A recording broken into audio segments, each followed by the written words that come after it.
वैराग्य विद्या निज भक्ति योगा शिक्षार्थमेक पुरुष पुराना श्री कृष्ण चैतन्य शरीर धारे कृपाम्बुदीर्यतमहं प्रपद्ये मूकं करोति वाचालं पङ्गुं लङ्घयते गिरिं यत्कृपातमहं वन्दे श्रीगुरुदीनतारिणम् वाञ्छाकल्पतरुभ्यश्च कृपासिन्धुभ्य एव च पतितानां पावनेभ्यो वैष्णवेभ्यो नमो नमः। जय श्री कृष्ण चैतन्य प्रभु नित्यानंद श्री अद्वैत गदाधर शिवासादि गौर भक्तवृंद। हरे कृष्ण कृष्ण कृष्ण हरे हरे हरे राम राम राम हरे हरे। हरे कृष्ण। बहुत बहुत स्वागत है आप सभी का भगवद गीता अध्ययन सत्र में। और हम कंटिन्यू करते हैं तो 7वां अध्याय ना भगवत ज्ञान। भगवान आसक्त होने का हमें स्पष्ट स्पष्ट इंस्ट्रक्शन दे रहे हैं, हमें है ना, स्पष्ट संदेश दे रहे हैं और स्पष्ट रहस्य को उजागर कर दिया ना कि भगवान में आसक्त हो जाए। एक बार हम कृष्ण में आसक्त हो जाएं, कृष्ण परायण हो जाएं, तो फिर संसार हमें बांध नहीं पाएगा, संसार रोक नहीं पाएगा। और साधु संग इसीलिए कि वो इच्छा की जागृति हो, वैसी इच्छा हमारी बने। और भक्ति में भक्ति करते हुए भगवान के भजन में, सेवा में, साधना क्रम में जुड़ते हुए ये हमारी अनुभूति होगी वास्तव में कि भगवान सारी व्यवस्था तो आप कर रहे हो, करी आपने, सब सब कुछ व्यवस्थित है, सब कुछ व्यवस्था करी हुई है, सब अवेलेबल है, सारी चीजें और सभी लोग अपनी जगह पे सही बैठे हैं। और हमें, मेरे को व्यक्तिगत रूप से पर्सनली मेरे को कृष्णा भावना भावित बनाने के लिए ही है। बस एक मैं ही हूँ जो नहीं बनना चाहता, मैं ही हूँ जो वैसी इच्छा नहीं करना चाहता, मैं ही हूँ जो अभी भी माया और राम में रहना चाहता हूँ। अभी भी ये सूक्ष्म में, इतने सूक्ष्म हिडन मटेरियल डिजायर्स ना, ये बहुत भारी चीज है, बहुत भारी चीज है। सुप्त भी नहीं, सोए हुए भी नहीं, we know they are awakened, we know we are harbouring, carrying भौतिक इच्छाएं, भौतिक कामनाएं, वासनाएं to enjoy independent of Krishna. जो चीज अंदरूनी हो, सूक्ष्म हो, वो दिखती नहीं ना, उजागर नहीं होती। इसीलिए हमें कपट तो बहुत भरा हुआ है। और ये समझ लेना कि मैं कपटी हूँ, ये बहुत बड़ा ज्ञान है। इसको अनुभव में उतार लेना कि मैं कपटी हूँ, बहुत बड़ा का ज्ञान है ये। और अब विज्ञान की ओर बढ़ना है कि इस कपट का कैसे निवारण किया जाए। अगर समस्या तो उसका समाधान है ना, कपट है हमें, इतना हम समझ लें तो बहुत बड़ी ये उपलब्धि है हमारे लिए। और फिर इसका निवारण भी है कि इस कपट से हम कैसे बाहर निकल सकें। और उसी के लिए आसक्ति, भगवान में आसक्त होंगे तो उस कपट से भी हम बाहर निकलेंगे, निकलना चाहेंगे। और वो आसक्ति कैसे हम में डेवलप हो? साधु संग, साधु संग। कैजुअल साधु संग कभी हेल्प नहीं कर सके। कैजुअल ना, या झुंड में, हाँ साधु संग मतलब झुंड में हम सभी जगह संग ले रहे हैं, इन पर्सन और online as well. We have to then filter out as well संग। जिसने अपना संग को प्रोटेक्ट कर लिया ना, जिसने अपने संग में वो संबंध डेवलप कर लिया, भगवत कल्चर, भगवत व्यवहार, भगवत संबंध डेवलप कर लिया, वो ट्रस्ट डेवलप कर दिया, वो फ्रेंडशिप डेवलप कर ली संघ में, तो बहुत तीव्र गति से वो भक्ति पथ पे आगे बढ़ सकता है।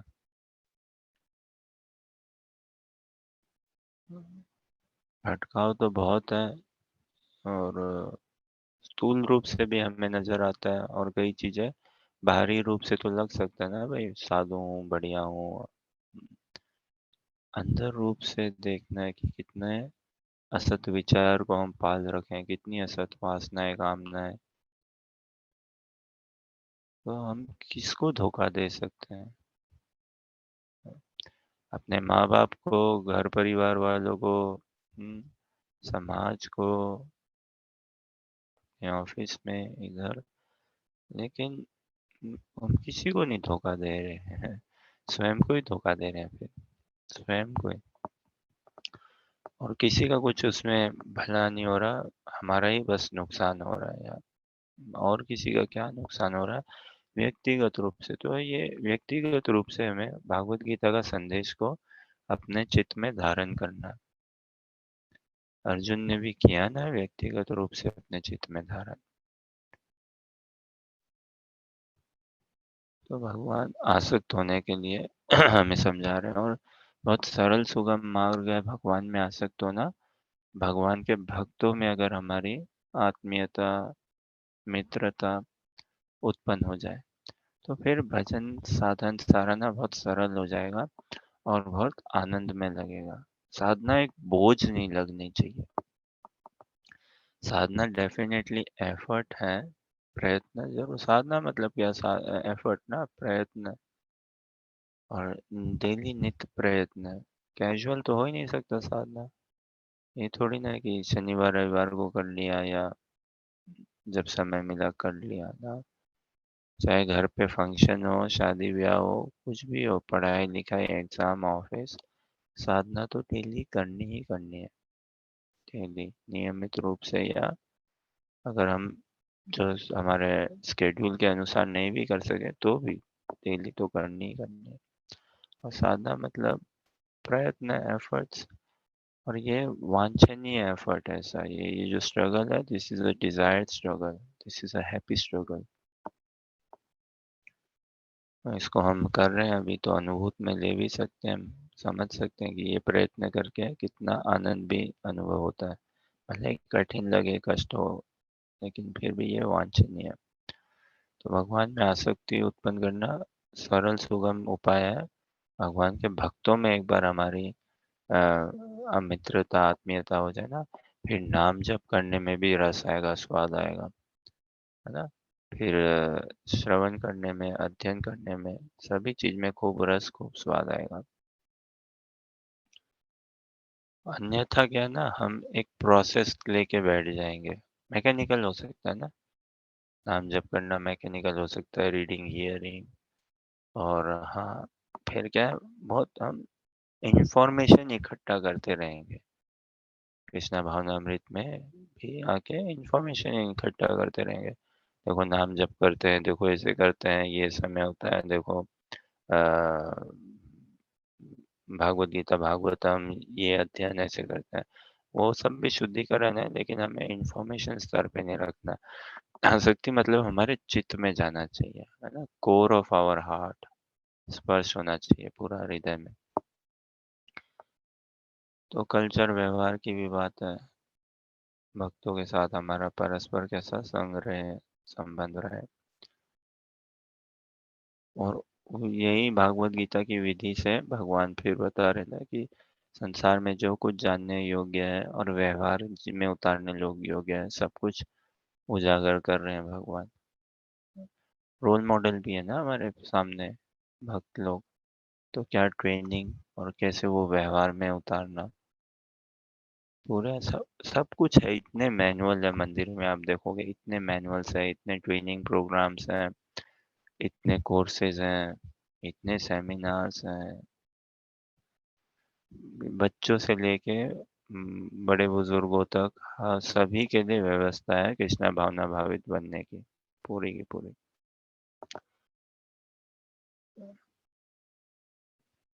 फिर मनुष्य नाम सहस्रेशु ना, तो यार डेयर टू बी रेयर, उसमें एक यूनिक मैं बनूं ना, बन सकता हूँ ना। It is open, it is open. ऐसा थोड़ी ना कि अगर हम बोल दें कि ये बहुत हजारों में एक होता है, अरे बाबा तो वो एक हम है ना, बन सकते हैं ना। कैसे टाल सकते हैं इसे फिर? एक बने ना वो हम, और अभी नहीं तो कब बनेंगे? और कुछ ऐसा नहीं है ना, भगवान इसको कुछ कठिन बना रहे हैं या भगवान बोल रहे हैं नहीं नहीं, एक साथ मैं इतनों को भर्ती नहीं कर सकता अपने भगवत धाम में। कुछ कुछ करके आओ, एक एक करके आओ ना, ऐसी कोई बात नहीं है। एक एक करके आओ, कुछ कुछ करके आओ। ये जागरूकता उत्पन्न करने वाली बात है। भूमि रपा अनल वायु खम मनो बुद्धि रेव च। सभी भगवान की शक्तियां के अंतर्गत सभी बराबर से व्यवस्थित है। हमारे शरीर में भी देखे ना, ये एकदम धार्यते जगत ना, विदोहन जो कर रहे थे, कल चर्चा कर रहे थे ना विदोहन का। तो हमारे शरीर में भी क्या आत्मा, आत्मा है तो ये शरीर चलायमान है। अब इस शरीर में क्या भूमि अप अनल वायु यही है ना, खम मनो बुद्धि। तो ये सब भौतिक है। हमारा शरीर भौतिक ही है, भौतिक तत्वों से बना हुआ है। और हमारा मन बुद्धि अहंकार भी। अब इसी को चिन्मय बनाना है, इसी को चिन्मय बनाना है। ये नहीं है अलग अलग मन, अलग अलग ये, या इसको छोड़ो। जो मन है उसी को साफ करके चिन्मय बनाना है। और उसी के लिए मंत्र मेडिटेशन, भगवान का नाम जप, उससे बड़ी शीघ्रता से, बड़ी आनंद में हमारा मन शांत होगा, मन आनंदित होगा, प्रफुल्लित होगा। और शरीर भी भक्तों का चिन्ह में बन जाता है, दिव्यता को पाता है। भाव दिव्य हो गया तो शरीर भी वैसा ही व्यवहार में आ जाता ना, इंद्रियां सब वैसी व्यवहार में आ जाती है। ऑल्दो इस शरीर की लिमिटेशन जरूर है, शरीर की लिमिटेशन जरूर है, बट भाव की लिमिटेशन नहीं है ना। तो भाव में वो चिन्मयता आने से शरीर भी शुद्धता को प्राप्त होती है। और उसके बाद क्या, ये शरीर शुद्धता को प्राप्त हुआ, मन बुद्धि हमारी शुद्धता को प्राप्त हुई, है ना। हमारा अहंकार शुद्ध हो गया कि मैं भगवान का हूँ, भगवान का प्रियसी हूँ मैं, भगवान का प्रिय किंकर हूँ, भगवान का प्रिय प्रेमी, भगवान का प्रिय सेवक हूँ। अनुगत्य भाव में, दास दास अनुदास भाव में। तो ये और कितना, इसी विजन को, इसी एम को और रिफाइन करना, और रिफाइन करना है। और ये करेंगे तो हम अपने वास्तविक सुख को अनुभव करेंगे कि हमारा वास्तविक सुख कहाँ पे है ना। तो भगवान ने जब, भगवान तो सर्व सामर्थ्य और सब कुछ जानते हैं ना भगवान, फुल कॉन्शियस है भगवान। तो देखेंगे हाँ, जीव इतना ललायत है, जीव इतना ललायत है, तो फिर योग माया व्यवस्था करेंगे, ठीक है। फिर ये भौतिक जगत नहीं, भगवान की और किसी ब्रह्मांड में जहाँ भगवान की लीला चल रही है, अ, वहाँ हमें प्रवेश मिलेगा और किसी ब्रह्मांड में। और ट्रेनिंग हमारी और बढ़ेगी, और बढ़ेगी। और फिर साक्षात साधु संग मिलेगा पूरा, भगवान के भक्तों का संग मिलेगा, भगवान के दर्शन मिलेंगे। फिर और हमारी ट्रेनिंग शुद्ध होगी और शुद्ध होगी, और फिर भगवत धाम को पाएंगे। ये विधि है, ये प्रोसेस है, ये प्रयोजन है। इस भाव को अंगीकार करना है हमें। तो इसी आशा अभिलाषा के साथ अ, 7वें अध्याय का 7वां श्लोक से आज प्रारंभ करते हैं। मतः परतरं नान्यत् किञ्चिदस्ति धनञ्जय, मयि सर्वम् इदं प्रोतं सूत्रे मणिगणा इव। सुधा माता जी, आप पढ़िए अनुवाद।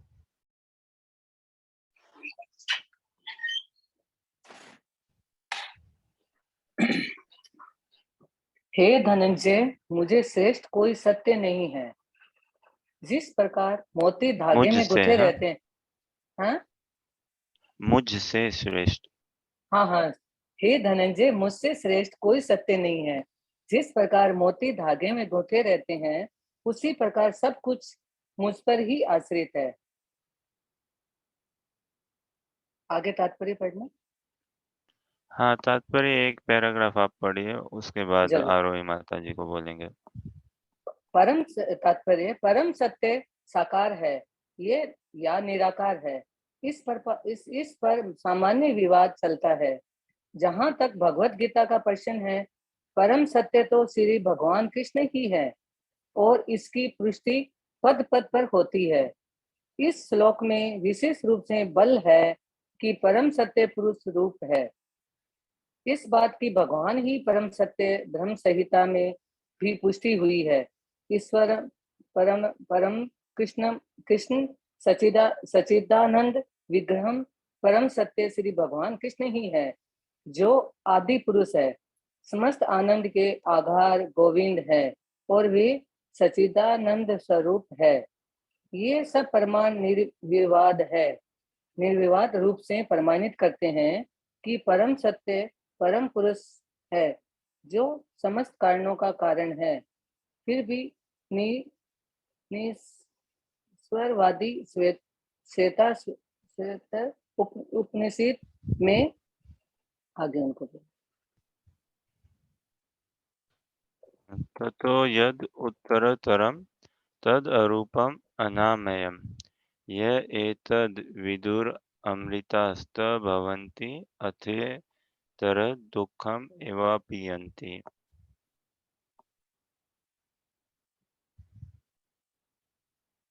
भौतिक जगत में ब्रह्मांड के आदि जीव ब्रह्मा को देवताओं, मनुष्यों तथा निम्न प्राणियों में सर्वश्रेष्ठ माना जाता है, किंतु ब्रह्मा के परे एक इंद्रियातीत ब्रह्म है, जिसका कोई भौतिक स्वरूप नहीं होता और जो समस्त भौतिक कलमश से रहित होता है।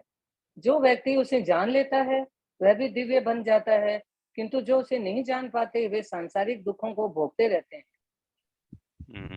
आरोही माता जी, आप पढ़िए आगे।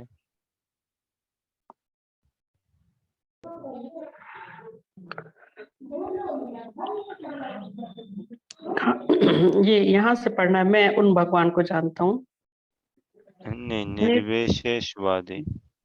निर्विशेषवादी अरूपम शब्द पर विशेष बल देते हैं, किंतु यह अरूपम शब्द निराकार नहीं है। यह दिव्य सच्चिदानंद स्वरूप का सूचक है, जैसा कि ब्रह्म संहिता में वर्णित है और ऊपर अद्वत है।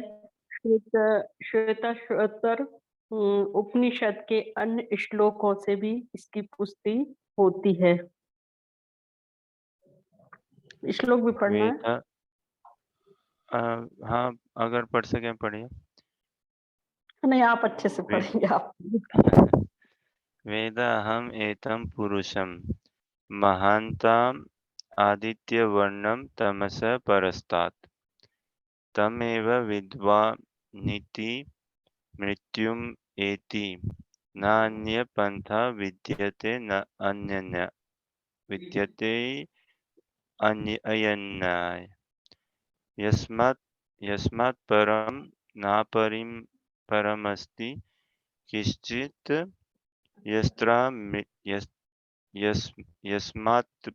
यस्मात्त्रिनीयो नो न्योज्योऽस्ति किंचित् वृक्ष इव स्तब्धो दिवि तिष्ठत्य कस्तेन्द्रियं पूर्णं पुरुषेण सर्वम्। मैं उन भगवान को जानता हूँ जो अंधकार की समस्त भौतिक अनुभूतियों से परे है। उनको जानने वाला ही जन्म तथा मृत्यु के बंधन का उल्लंघन कर सकता है। उस परम पुरुष के इस ज्ञान के अतिरिक्त मोक्ष का कोई अन्य साधन नहीं है। उन परम पुरुष से बढ़कर कोई सत्य नहीं, क्योंकि वे श्रेष्ठतम हैं। वे सूक्ष्म से भी सूक्ष्मतर हैं और महान से भी महानतर हैं। वे मूक वृक्ष के समान स्थित हैं और दिव्य आकाश को प्रकाशित करते हैं। जिस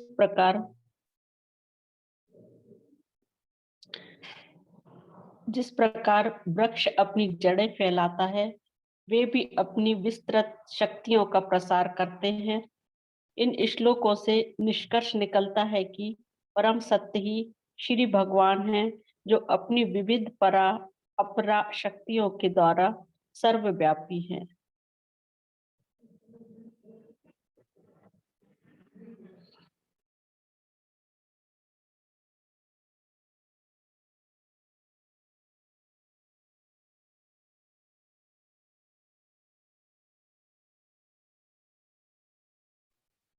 अनुवाद पढ़िए यार माता जी।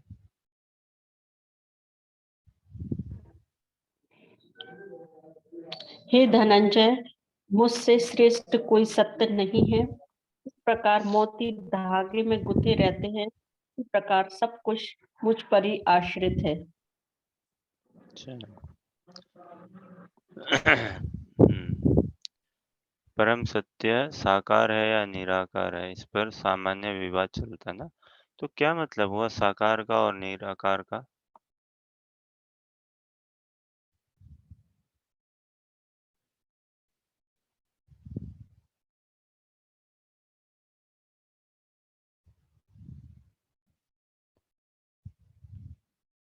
इन चाहो तो हटा सकते हो एक बार।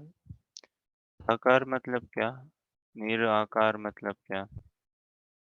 फिर और तात्पर्य में आया ना अरूपम। अरूपम मतलब क्या? अरूपम का उल्टा क्या? रूपम मतलब रूपम ना, रूपम।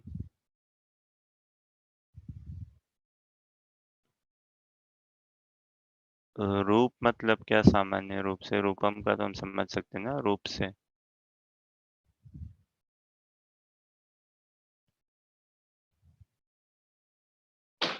ठीक है। हाँ, कुछ कह रहे थे?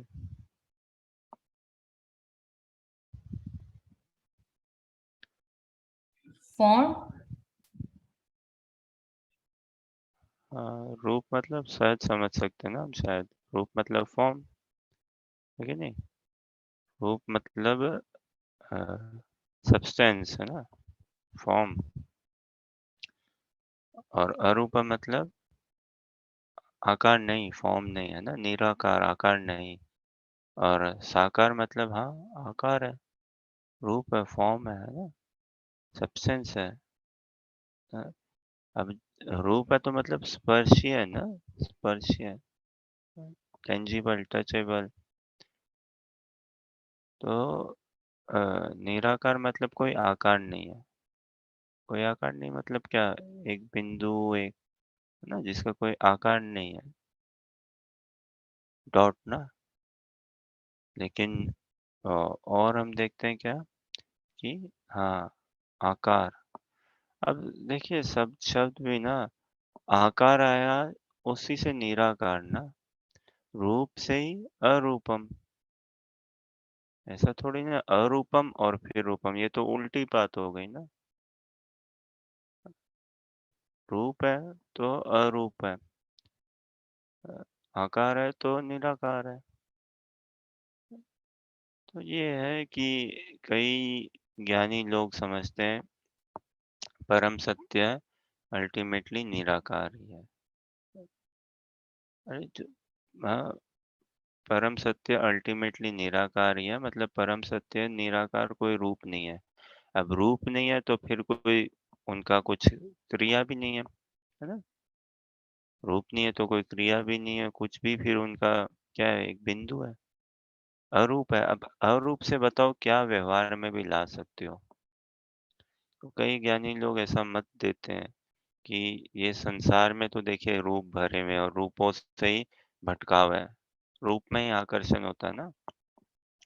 कुछ ना कुछ देखा, कुछ बढ़िया वस्त्र देखे, कुछ बढ़िया गाड़ी देखी, बढ़िया घर देखा, कुछ सुंदर लगने वाला ये शरीर देखा, तो उस उन्हीं में आकर्षण उत्पन्न होता है। और वो कहते हैं सब कुछ तो देखो टेम्पररी है, परमानेंट थोड़ी ना है। हाँ, तो इस रूप में ही भटकाव है, लेकिन परम सत्य जो वो अरूप है, कोई भटकाव नहीं है फिर। तो उस अरूप में आकर्षण करो। अब अरूप में क्या आकर्षण करें? और जो अरूप है फिर उनकी कैसे हम सेवा भी करें? इतना तो हम संसार में कह देते हैं ना, सेवा में ही सुख है। लेकिन जिनका खुद ही रूप नहीं है, फिर उनको हम सेवा करें, क्या पंखा जलाएँ, क्या उनसे हम बात करें, क्या उनके लिए हम कुछ कार्य करें? क्या संबंध, क्या व्यवहार में है? जिनका आकार ही नहीं है, क्या हम उनसे समझें? लेकिन कई ज्ञानी जन ऐसा मत प्रस्तुत करते हैं कि परम सत्य है, अल्टीमेटली निराकार ही है, लेकिन क्या करें, इस संसार में भटकाव है, तो परम सत्य निराकार जो है, वो टाइम टू टाइम साकार रूप लेके आते हैं इस संसार में। और साकार रूप लेके आते हैं, तो हमें वो अपने अपने बारे में बताते हैं, और उनका ऐसा ही मत है कि भगवान भी ना, कृष्ण भी निराकार ही है, अरूप ही है। और कोई और क्या, वो जब देखते हैं भगवान परब्रह्म ईश्वर इस संसार में बहुत उत्पात चल रहा है, तो वो एक रूप लेके आते हैं।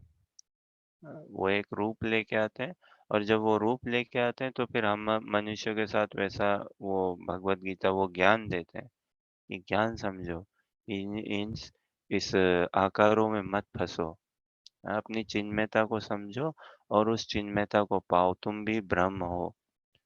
ऐसा ऐसा ज्ञानियों का मत है कि तुम भी ब्रह्म हो, तुम भी स्पिरिचुअल हो, तुम भी डिवाइन हो, तुम भी अभी पाश्चात्य देशों में ऐसा कितना बोलते हैं, भारत में भी, can I become a Buddha, तुम भी बुद्ध हो, तुम भी राम रहीम कृष्ण, तुम ही वही हो।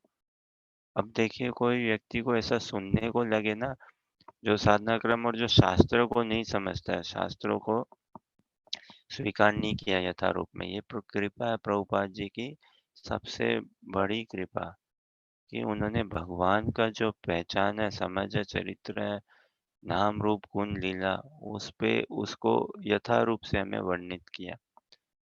और यही हमारा प्रयोजन है, यही साधना का भी पर्पस है। जितना हम भगवान को समझें, जितना भगवान को समझें, उतना स्वयं को समझेंगे, और उतना ही स्वयं से भी प्रेम करेंगे, स्वयं का भी हमारा सेल्फ अप्रेज़ल खूब बढ़ेगा हमारा, क्योंकि हम भगवान के हैं। तो कहीं ऐसा पाश्चात्य देशों में, भारत में भी शायद, कि तुम बुद्ध हो, क्या मैं बुद्ध बन सकता हूँ? हाँ जी, क्यों नहीं बन सकते हो? आओ हमारे पास, ये कोर्स करो, 6 महीने में आपको हम एनलाइटेंड बुद्ध बना देंगे। क्या मैं भी कृष्ण राम रहीम बन सकता हूँ? हाँ, क्यों नहीं बन सकते हो?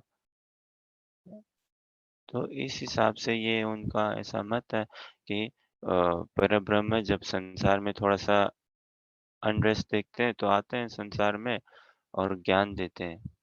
और यही ज्ञान देके हमें हमारे चिन्मयता स्वरूप के बारे में, चिन्मयता के बारे में बताते हैं, स्वरूप भी क्या, और वही वही हमें प्रदान करते हैं, और फिर हमारा उस परब्रह्म के साथ एकाकीकार हो जाता है, अंगीकार हो जाता है ना? मिलन हो जाता है। कब प्रभु से मिलन हो, कब प्रभु के साथ हम जुड़ जाएँ, अभी हम अलगाव में हैं, ये। और फिर भगवान जब आ गए कृष्ण रूप से, राम रूप से, इस संसार में व्यवस्था ठीक कर दी, तो फिर से वो चले जाते हैं परव्योम में, आकाश में, और अपने सूक्ष्म रूप में वो हो जाते हैं, निराकार रूप में वो बैठ जाते हैं वहाँ जाके। अब ऐसे निराकार से, जहाँ जहाँ निराकार है, तो कोई नाम नहीं, कोई रूप नहीं, नाम नहीं, रूप नहीं, तो कोई लीला नहीं। क्या धाम की महिमा समझे वहाँ की। कि और फिर नाम रूप लीला नहीं है, धाम नहीं समझे, तो फिर उनके परिकर भी कहाँ होंगे, संगी भी कौन होंगे फिर। हाँ, और आभरण भी क्या होंगे, पैराफर्नेलिया इत्यादि क्या होंगे, कुछ नहीं। लेकिन लोगों को ये ऐसा थोड़ा नहीं, खूब आकर्षण लगता है, थोड़ा, अगर आप कहना चाहो, क्यों आकर्षित होता होगा ऐसा भाव विचार किन्हीं को?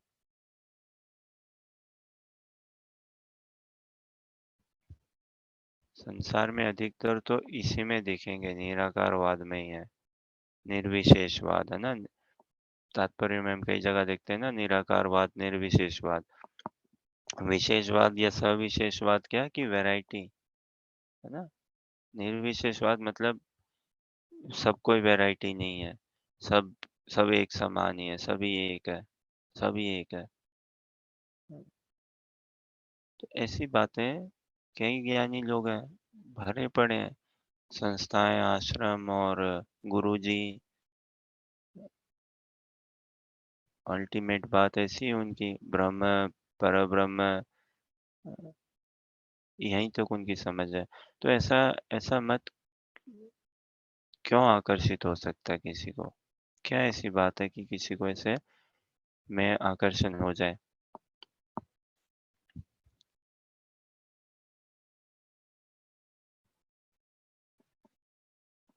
देखिए, कृष्णा भावनामृत जो मार्ग है, वो भगवान के अप्रेज़ल का ही मार्ग है ना? It is for Krishna's appraisal. यही हमारा प्रयोजन है कि भगवान की हम कितनी गुणगान, अप्रेज़ल मतलब कीर्ति गुणगान ना, उसकी कितनी अधिक से अधिक व्याख्या महिमा हम कर सकें। और बाकी पंथ में अगर हम देखेंगे ना, it is more self appraisal.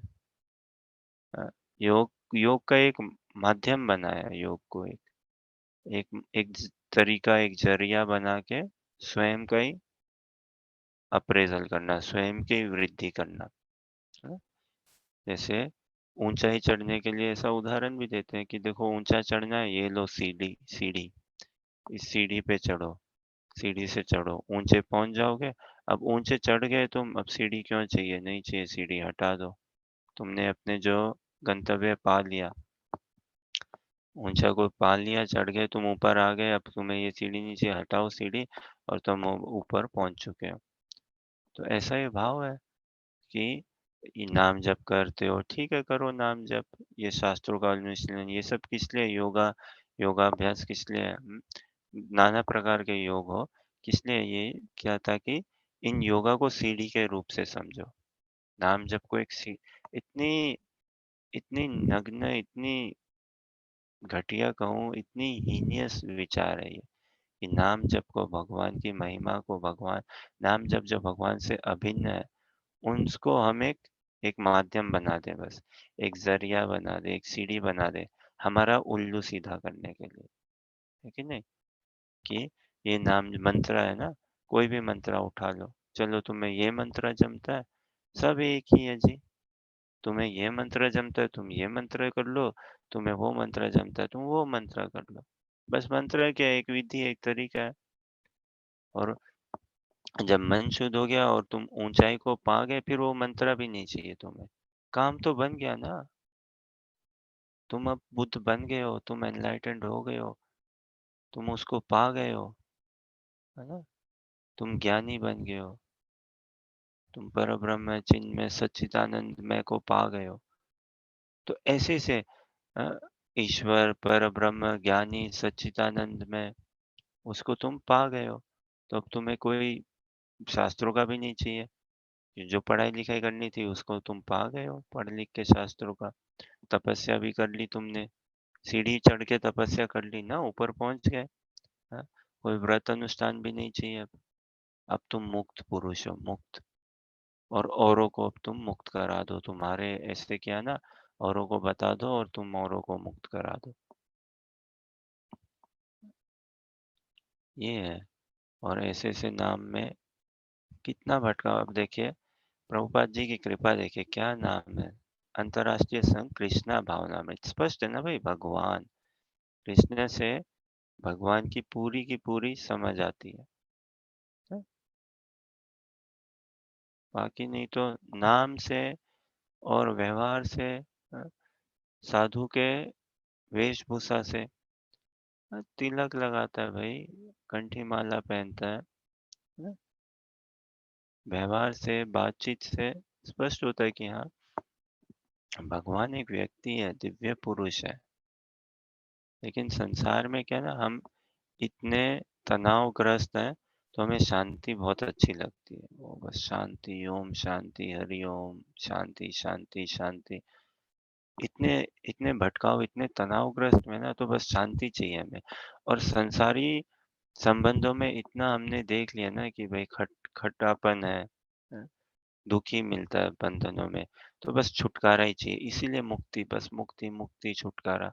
संसार में इतना कष्ट है, ओहो! जॉब करना पड़ता है, ये करना पड़ता है। पहले तो पत्नी सुंदर लगती है, फिर पत्नी सुंदर नहीं लगती है, पहले तो ये बढ़िया लगता है, फिर ये नहीं, तो सभी जगह भटका हुआ है। देखो, मैं पत्नी के रूप में आकर्षित हुआ, फँस गया। मैं गाड़ी के रूप में आकर्षित हुआ, फँस गया। तो इन रूपों में भटका हुआ है। शांति चाहिए, शांति, मुक्ति, ना? तो बहुत आकर्षित लगता है। ध्यान करो और बढ़ोगे, तुम बढ़ोगे। This is self care, this is the self. तो ऐसे विचारों से लोग बहुत सामान्य खूब प्रभावित होते हैं। और लगता भी ना तुम मैटर से छूट रहे हो।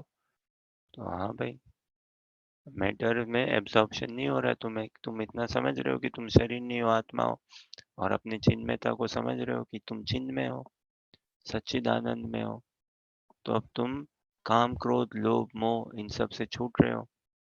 और ठीक है, वैसी साधनाएं भी हैं कि लोग मैटर से छूट जाते हैं भाई। और बड़ा आकर्षण लगता है, फिर मुक्ति के द्वार खुल गए, मुक्त पा रहे हो, यही मुक्त दशा है।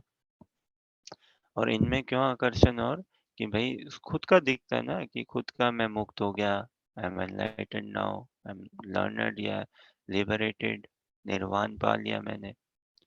और क्या, कहीं पे मेरे को कोई समर्पण, सरेंडर नहीं करना है किन्हीं को भी, शरणागति नहीं लेनी, किन्हीं का आश्रय नहीं लेना। और ना किन्हीं की सेवा करनी है, ना किन्हीं की घंटी बजानी है, जी हजूरी करनी है। क्योंकि ये सब सेवा या किसी की आश्रय, ये संसार में लगता है ना, नहीं भाई, कोई नहीं है ऐसा।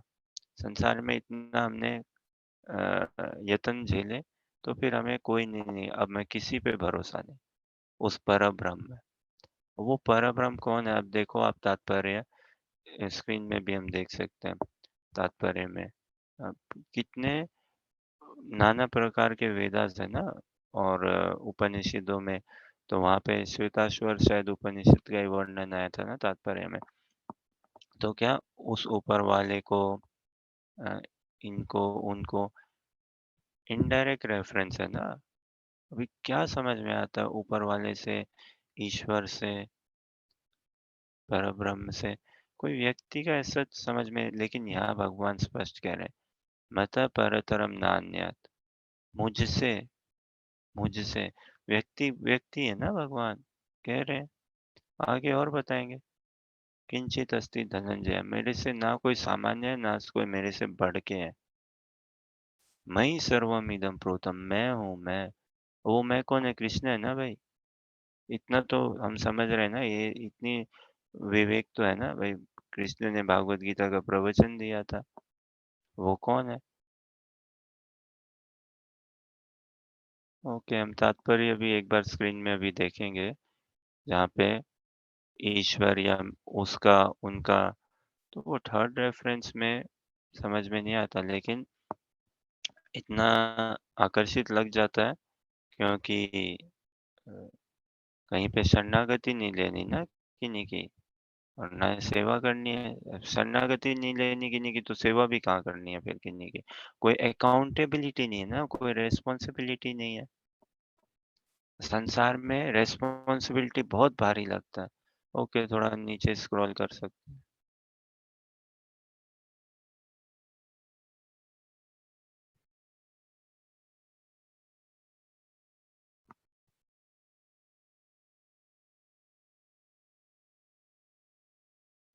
तो ये जो श्वेताश्वर उपनिषद में ऐसे इसकी पुष्टि हुई है। ऐसे निर्विशेषवादी अरूपम शब्द पर विशेष बल देते हैं, है ना। निर्विशेषवादी, विदाउट एनी वैरायटी, अरूपम, कोई रूप नहीं है, और उसी पे बल देते हैं। और ये शास्त्रों में अलग अलग स्थानों में बताया गया है, वेदास में।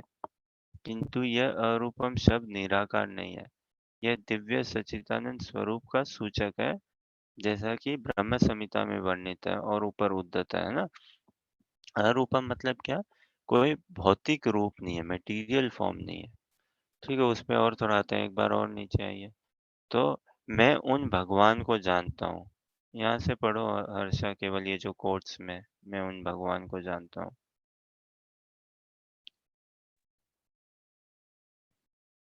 मैं उन भगवान को जानता हूँ जो अंधकार की समस्त भौतिक अनुभूतियों से परे है।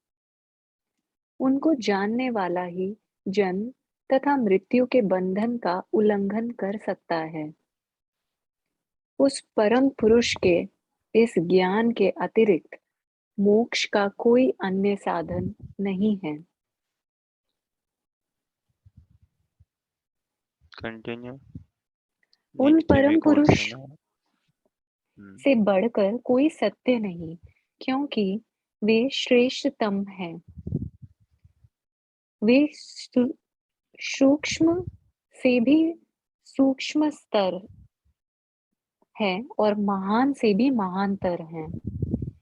वे मूक वृक्ष के समान स्थित हैं और दिव्य आकाश को प्रकाशित करते हैं। जिस प्रकार वृक्ष अपनी जड़ें फैलाता है, वे भी अपनी विस्तृत शक्तियों का प्रसार करते हैं। ठीक है। अब बात तो सुंदर है, लेकिन वो है कौन? मैं उन भगवान, कौन है वो भगवान? बताओ कौन है वो भगवान? उनको जानने वाला ही। तो वो कौन है बाबा? कौन है वो उनको जानने वाला? उस परम पुरुष। कौन है वो परम पुरुष? वो है ऊपर वाला, वो है परब्रह्म, है ना? वो है ईश्वर, वो है परमेश्वर। बाबा परमेश्वर तो ठीक है, हम समझते हैं ना कि जो परम ईश्वर, सुप्रीम ईश्वर मतलब नियंता, शासक, कंट्रोलर। परमेश्वर मतलब सुप्रीम कंट्रोलर, अल्टीमेट कंट्रोलर है, एक प्रकार से इंडिपेंडेंट कंट्रोलर। फिर क्या? भगवान है ना, जो सभी ऐश्वर्यों के स्रोत हो, सभी ऐश्वर्यों को धारण कर रखे हो जिन्होंने, है ना? वान ना, भगवान ज्ञानवान, सभी ज्ञानों को जिन्होंने धारण कर रखा है। धनवान, सभी धन को जिन्होंने धारण कर रखा है। रूपवान, सभी सुंदरता की स्रोत जो है, उद्गम स्रोत जो है, जिन्होंने सभी सुंदरता को धारण कर रखा है। गुणवान, सभी गुणों को धारण कर रखा है। फिर क्या? वैभववान, ऐश्वर्यवान, तो सभी ऐश्वर्यों वैभव को, कीर्तिवान, सभी कीर्तियों को ना। तो अब उन भगवान, वो कौन है उन?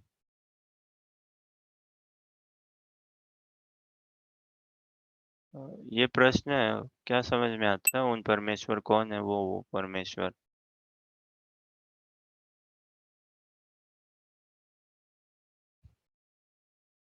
वे सूक्ष्म से भी सूक्ष्मतर है और महान से भी महानतर है ना। अनोरणीयान महतो महीयान, सूक्ष्म से भी सूक्ष्म है, अणु के भी अणु है और बड़े के भी बड़े हैं। लेकिन वो है कौन बाबा? अब ये पढ़ के सुन के बढ़िया लगता है ना,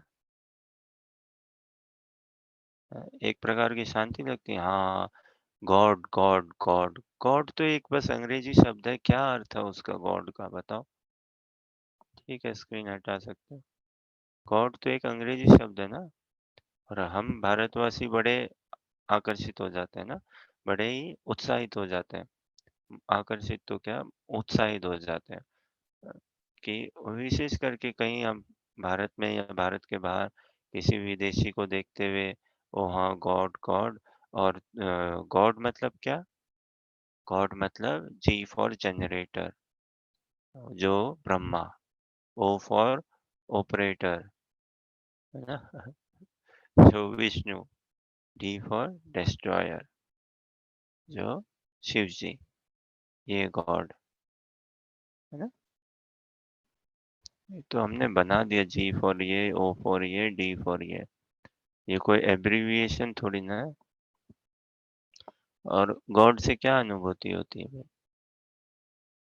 क्या समझ में आता है गॉड से? भगवान से समझ में फिर भी आता है ना, जो सारे भाग्यों को, ऐश्वर्यों को धारण कर रखे। ईश्वर से समझ में आता है ना, नियंता जो है,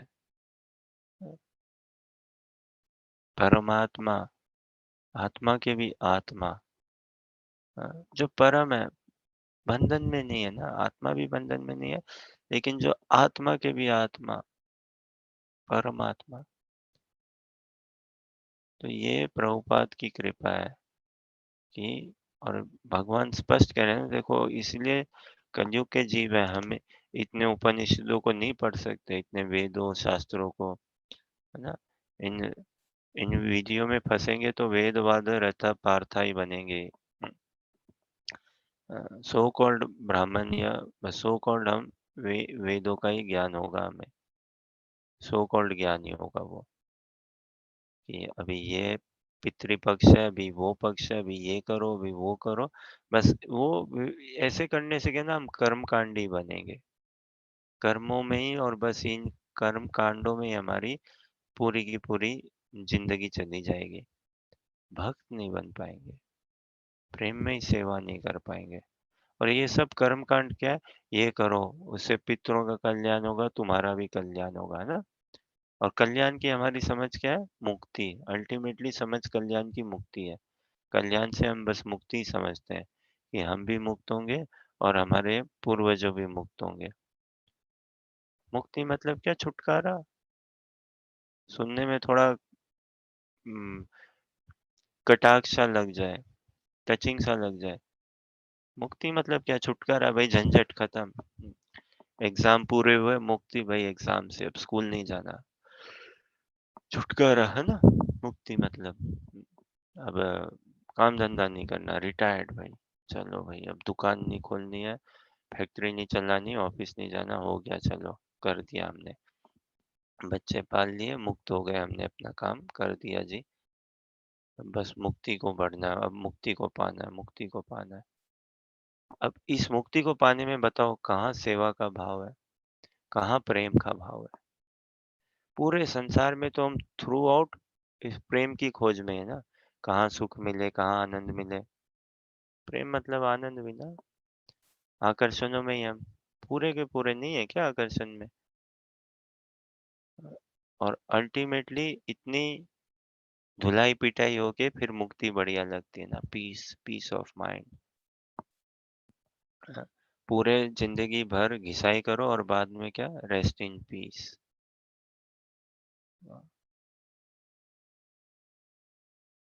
तो ये उन ईश्वर उससे समझ में नहीं आता ना बराबर। लेकिन यहाँ देखो, मत परतरम न अन्यात्, एकदम भागवत गीता ना, it is maximum knowledge in minimum words. Maximum knowledge, maximum से अल्टीमेट, कंप्लीट। मैक्सिमम में भी कोई बोल सकता है ना भाई, एक लिमिटेशन या क्या। It is infinite knowledge, complete infinite knowledge in minimum words. एक श्लोक में भगवान ने पूरा समझा दिया ना भाई, अगर कोई समझना चाहे तो वो साधु संग से ही समझ में आएगा। एक ही श्लोक में कह दिया ना यहाँ पे, मत परतरम न अन्यत्, ना मेरे से कोई बड़ा है, ना मेरे कोई समान है, मतलब परतरम न अन्यत्। इतना तो देखिए, हम संस्कृत नहीं जानते, मेरे को तो हिंदी भी नहीं आती है, सही बताऊं बढ़िया से। बोला ना मैंने, हमारे स्कूल में विडम्बना से, ऐसे भारत में क्या बताऊं, 5वीं से हम हिंदी पढ़े, है ना। मैंने, अनुजा ने 5वीं से हम हिंदी, क ख ग घ, 4 तक मेरे को क ख ग घ लिखना भी नहीं आता था, या पूरा भी नहीं आता था। आज के डेट पे भी कोई पूछ ले, पूरा शायद मैं बोल नहीं पाऊँ सही से क ख ग घ, और अनुजा भी नहीं बोल पाएगी। और हमें लिखना भी नहीं आता था, और अभी भी कोई बोल देना ये लिख के बताओ, नहीं लिख सकते हम, है ना। 5वीं में हम जाके, दोनों भाई बहन ने क ख ग घ पढ़ लिखना सीखा। 5वीं के बाद हिंदी आई। 8वीं या 10वीं तक बस फिर हिंदी में लग गई हमारी बिंदी। 10वीं के बाद कोई नहीं। संस्कृत तो कभी सुना ही नहीं है, पता ही नहीं था। खैर, कृपा है कि हिंदी फिर भी संस्कृत के निकटतम है। और साधु संग मिल जाए तो सब कुछ आ जाएगा। यस्मिन एव विज्ञातम सर्वमेव विज्ञातम, विज्ञाते सर्वमेव विज्ञातम भवति, है ना। अब देखो शास्त्रों में क्या ना, वेदों में नाना, ये भी कृपा है हमारी, अलग अलग स्थानों में किनको पॉइंट कर रहे हैं, भागवत गीता को ही। भागवत गीता में भी किन को कहाँ पॉइंट कर रहे हैं, यही 7.7 को, है ना। वो 7.7 में कौन, कृष्ण को ही पॉइंट कर रहे हैं। अभी शास्त्रों में बताते ना क्या, यस्मिन्नेव विज्ञाते सर्वमेव विज्ञातम भवति, कि इनको जान लो। यस्मिन्नेव विज्ञाते, विज्ञाते जानना, हाँ? इसको इनको जान लो, सर्वमेव विज्ञातम भवति, सब कुछ जान जाओगे। हाँ, अब वो इनको कौन है, परब्रह्म को जान लो, ईश्वर को जान लो, है ना। सच्चिदानंदमय को जान लो, स्वयं के स्वरूप को तुम जान लो, सब जान जाओगे। You yourself are an universe, तो सब जान जाओगे। तो वो कौन है, वो कौन है, भगवान कह रहे हैं मत परतरम न अन्यत् किंचित अस्ति धनंजय। कोई भी नहीं है मेरे समान या मेरे से बढ़ के। मई सर्वम इदम प्रोतम, सभी जगह मैं हूँ, है ना। मई सर्वम इदम प्रोतम, सभी जगह ओत प्रोत मेरी शक्ति है। सूत्रे मणि गना इव, अभी कंठी माला हम पहनते हैं ना, भक्त लोग कंठी माला पहनते हैं, और भी सभी प्राय किसी ना भी कोई हार पहनता है, फूल माला पहनता है, गले में कई माताएं मंगलसूत्र धारण करती है जो विवाहित हो, है ना। तो वो सूत्र जो है, माला जो है, कहाँ कोई धागे पे बंधी हुई है ना। अब वो धागा देखिए दिखता नहीं है, लेकिन बिना धागे के टिकता है क्या, नहीं टिकता ना। कहाँ टिक पाएंगे मोती, फूल टिक पाएंगे क्या बिना धागे के। तो मंगलसूत्र ना, बिना उस धागे के नहीं टिक पाएगा मंगलसूत्र, तो सब खिंड बिंड हो जाएगा। उसी तरह हम भी कहाँ टिके हुए हैं, भगवान में, भगवान की कृपा से, और परम सत्य में, परम सत्य की कृपा से। तो अब ऊपर बढ़ो थोड़ा सा अपनी चेतना में। परम सत्य कौन है, भगवान श्री कृष्ण, उनको लेके आए हम हमारी चेतना में, है ना। भगवान श्री कृष्ण वो परम सत्य है। ब्रह्म संहिता को और पढ़े तब समझ में आएगा, और भगवान की नाम रूप गुण लीला सब समझ में और आकर्षित होगा। ब्रह्म संहिता में कितना सुंदर कहते हैं ना, वेदेषु दुर्लभम अदुर्लभम आत्म भक्तो गोविंदमादि पुरुषम तमहं भजामि, अद्वैतम अच्युतम अनादिम अनंत रूपम आद्यम पुराण पुरुषम नवयौवनम च। कितना सुंदर देखिए, वेदेषु दुर्लभम अदुर्लभम आत्म भक्तो गोविंदमादि पुरुषम तमहं भजामि। तो क्या, अद्वैतम, बिना किसी द्वैत, बिना किसी द्वंद के, बिना किसी डुअलिटी के, कृष्ण ब्रह्मा जी अपना अनुभव साक्षात्कार बता रहे हैं भगवान के लिए, और शुरू में ब्रह्मा जी ने स्थापित कर दिया, ब्रह्म संहिता में शुरू में स्थापित कर दिया। पहले श्लोक में ब्रह्मा जी ने अपने उद्गार में पहले में ही बोल दिया क्या, ईश्वर परम कृष्ण। हो गया ना समाधान। ईश्वर कौन, ब्रह्मा जी कह रहे हैं, ईश्वर परम कृष्ण। जो ईश्वर है वो परम है, और वो परम ईश्वर कौन है, कृष्ण है। और कृष्ण से यहीं पे नहीं छोड़ा, सच्चिद आनंद विग्रह है। और वो कृष्ण कौन है, वो सच्चिद आनंद विग्रह है। विग्रह मतलब शरीर, रूप, कैसा शरीर कैसा रूप, सच्चिद आनंद, सत मतलब शाश्वत दिव्य स्वरूप, है ना। चित मतलब पूरे, ऑल कॉन्शियस, ऑल कॉन्शियस सब ज्ञात, ज्ञान, है ना। चित से नॉलेज, सत से इटर्निटी, और आनंद, है ना। भगवान हमेशा ही प्रफुल्लित आनंदित सुख में स्रोत है भगवान। तो ईश्वर परम कृष्ण सच्चिद आनंद विग्रह है ना। परम ईश्वर कौन है, कृष्ण है। वो कृष्ण कौन कैसा है भाई, सच्चिद आनंद की विग्रह मूर्तिमान है। अनादिर आदिर गोविंद, है ना। अनादि है, आदि सभी के स्रोत हैं, सर्व कारण कारणम, अनादिर आदिर गोविंद। बाप रे, कारणों के कारण है ना भगवान। कौन है वो? गोविंद है ना, वो गोविंद कृष्ण, सर्व कारण कारणम। तो एक ही, अब थोड़ा यही साधु संग में देखिए, अच्छे साधु संग में एक श्लोक का अगर हम समझ लें तो सारा वेदों का सार समझ में आ जाएगा। और फिर क्या है, हमें भगवान की प्रेम में सेवा में जुड़ेंगे फिर हम। तो ये भक्तों के संग से ही समझ में आएगा, भक्तों की कृपा से ही। अभी कहीं से भी ना, इसीलिए कहीं कोई कॉन्फ्लिक्ट नहीं है। जो वेदों में भी है बात वैसी ही है, लेकिन वेदों में क्या है ना, थोड़ा डायरेक्टली नहीं बोला है भगवान के लिए, क्योंकि लोग उस स्तर पे भी नहीं है और ना ही समझ पाएंगे उस स्तर पे, और लोगों की इच्छा भी नहीं है वैसे, है ना। तो ठीक है, ऐसा थोड़ा बेटर रहता है ना भाई, उसको उनको करो तो एक रेस्पेक्ट, जैसे ना कि भाई ओ, किसी को बुरा क्यों कर रहे हो, इनको नीचा क्यों दिखा रहे हो।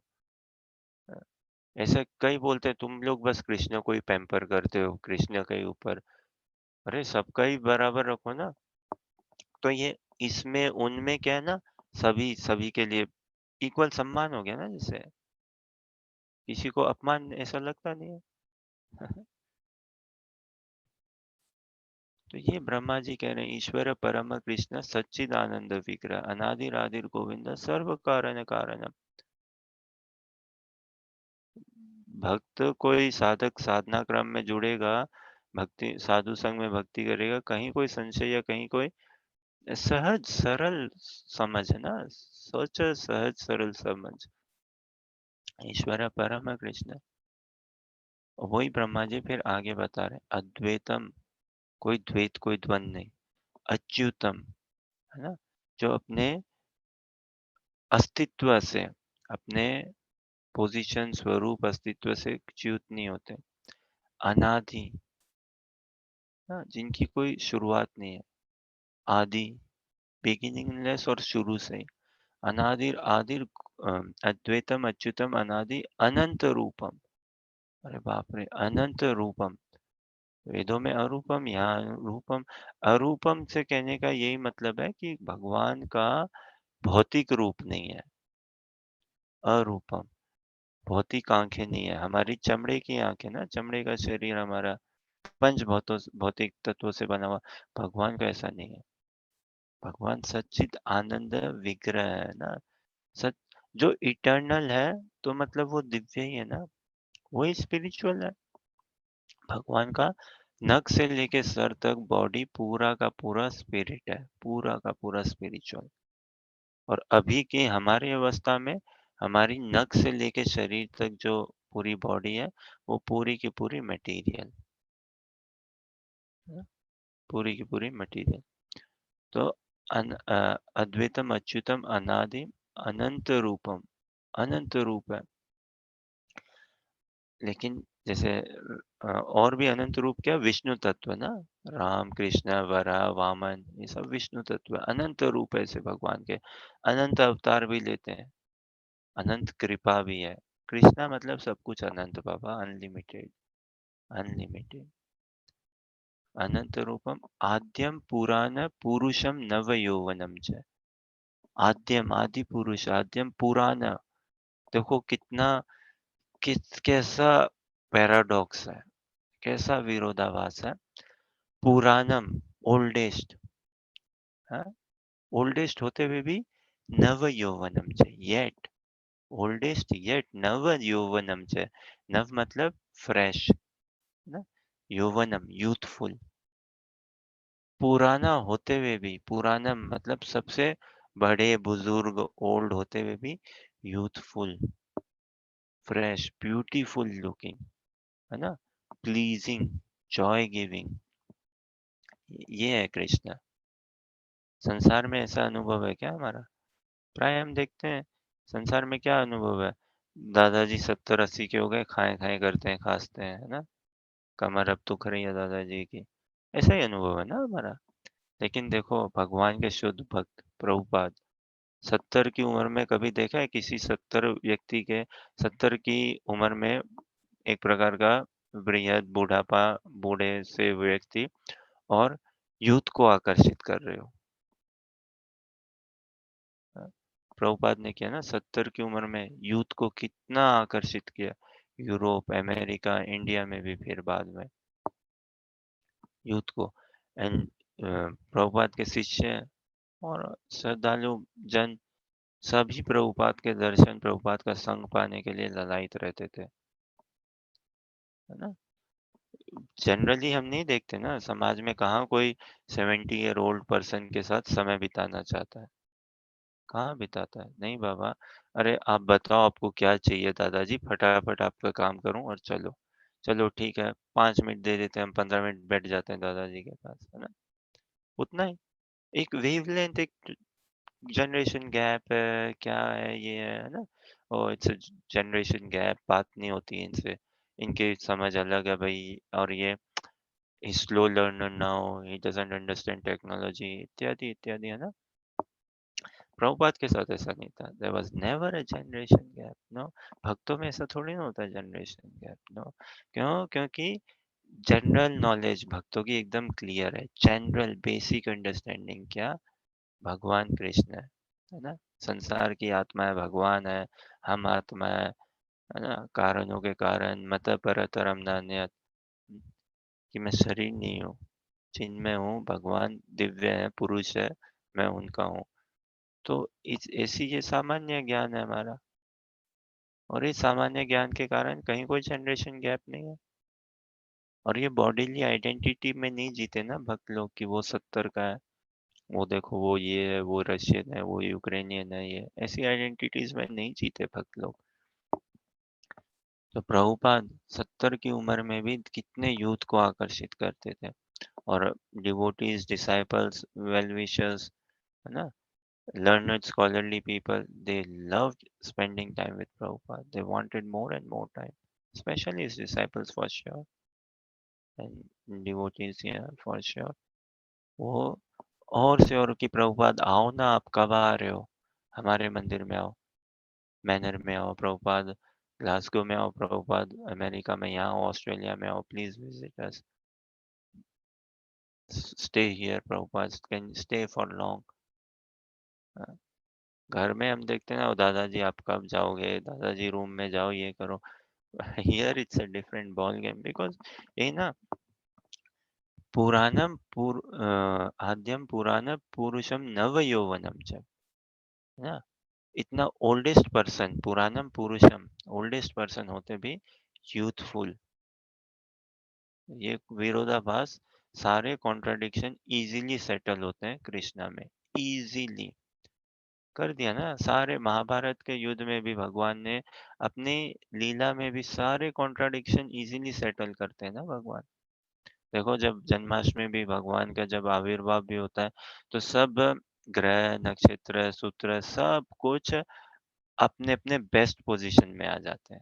अब ऐसा हो सकता है बाबा कि सारे सारे अलग अलग ना ओपोजिंग ग्रह, नक्षत्र है, सब एक साथ अपने अपने बेस्ट पोजीशन में आ जाते हैं, क्योंकि सभी कृष्ण की सेवा में परायण है, तत्पर है।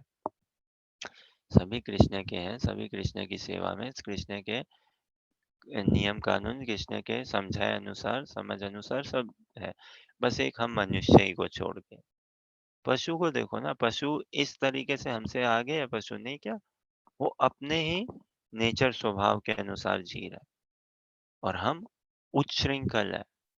We are wild, we are uncontrolled, we are unrestricted. पशु थोड़ी वाइल्ड है, पशु तो अपने स्वभाव से जी रहा है। हम अपने दिव्य स्वभाव के अनुसार नहीं जी पा रहे, नहीं जी रहे। ठीक है, कोई प्रश्न, जिज्ञासा या कुछ कहना चाहो? Okay, let us read next. हाँ, थोड़ा सा और चर्चा करेंगे हम इसमें, लेकिन अभी के लिए अगला देखते हैं। रसोऽमप्सु कौन्तेय प्रभास्मि शशिसूर्यो प्रणव सर्ववेदेषु शब्दखे पौरसं नृषु। हर्षा पर्यानुवाद तात्पर्य।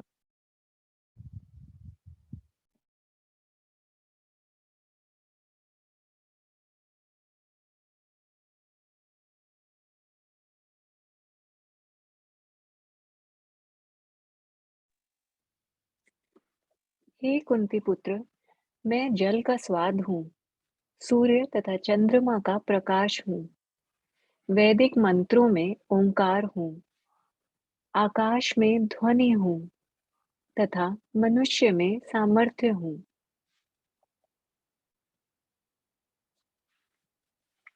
यह श्लोक बताता है कि भगवान किस प्रकार अपनी विविध परा तथा अपरा शक्तियों द्वारा सर्वव्यापी है। परमेश्वर की प्रारंभिक अनुभूति उनके विभिन्न शक्तियों द्वारा हो सकती है और इस प्रकार उनका निराकार रूप में अनुभव होता है। जिस प्रकार सूर्य देवता एक पुरुष हैं और अपनी सर्वव्यापी शक्ति सूर्य प्रकाश द्वारा अनुभव किया जाता है, उसी प्रकार भगवान अपने धाम में रहते हुए भी अपनी सर्वव्यापी शक्तियों द्वारा अनुभव किए जाते हैं।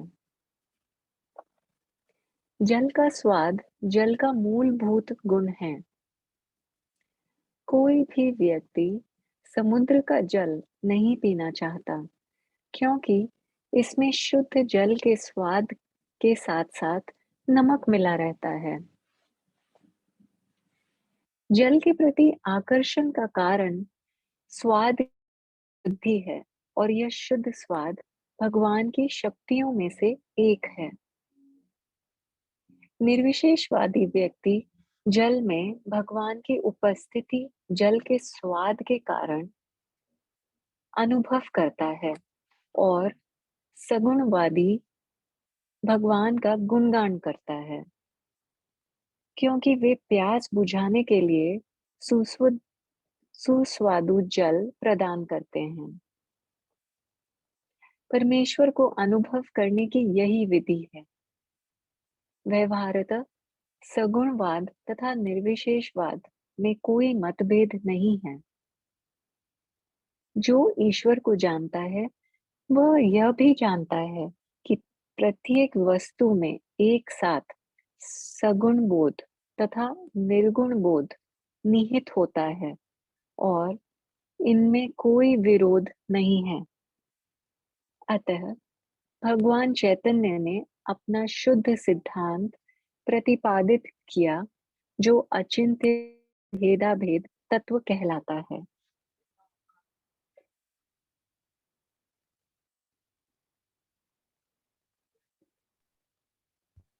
Anuja, you read next paragraph.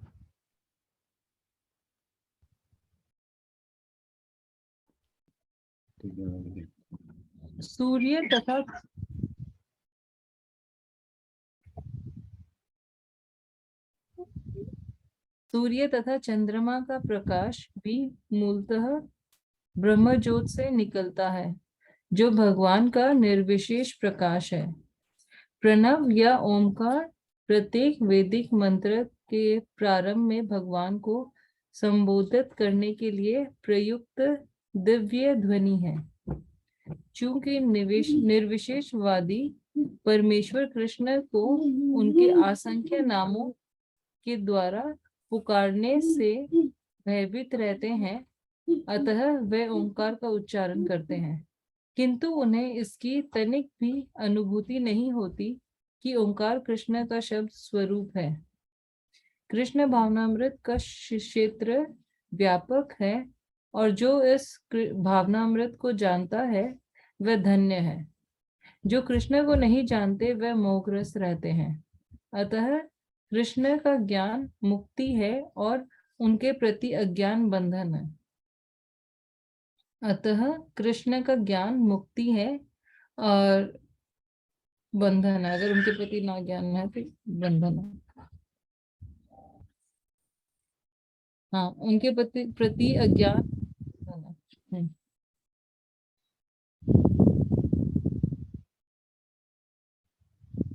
देखिए यही लोगों को ना, अच्छा अनुवाद पढ़े।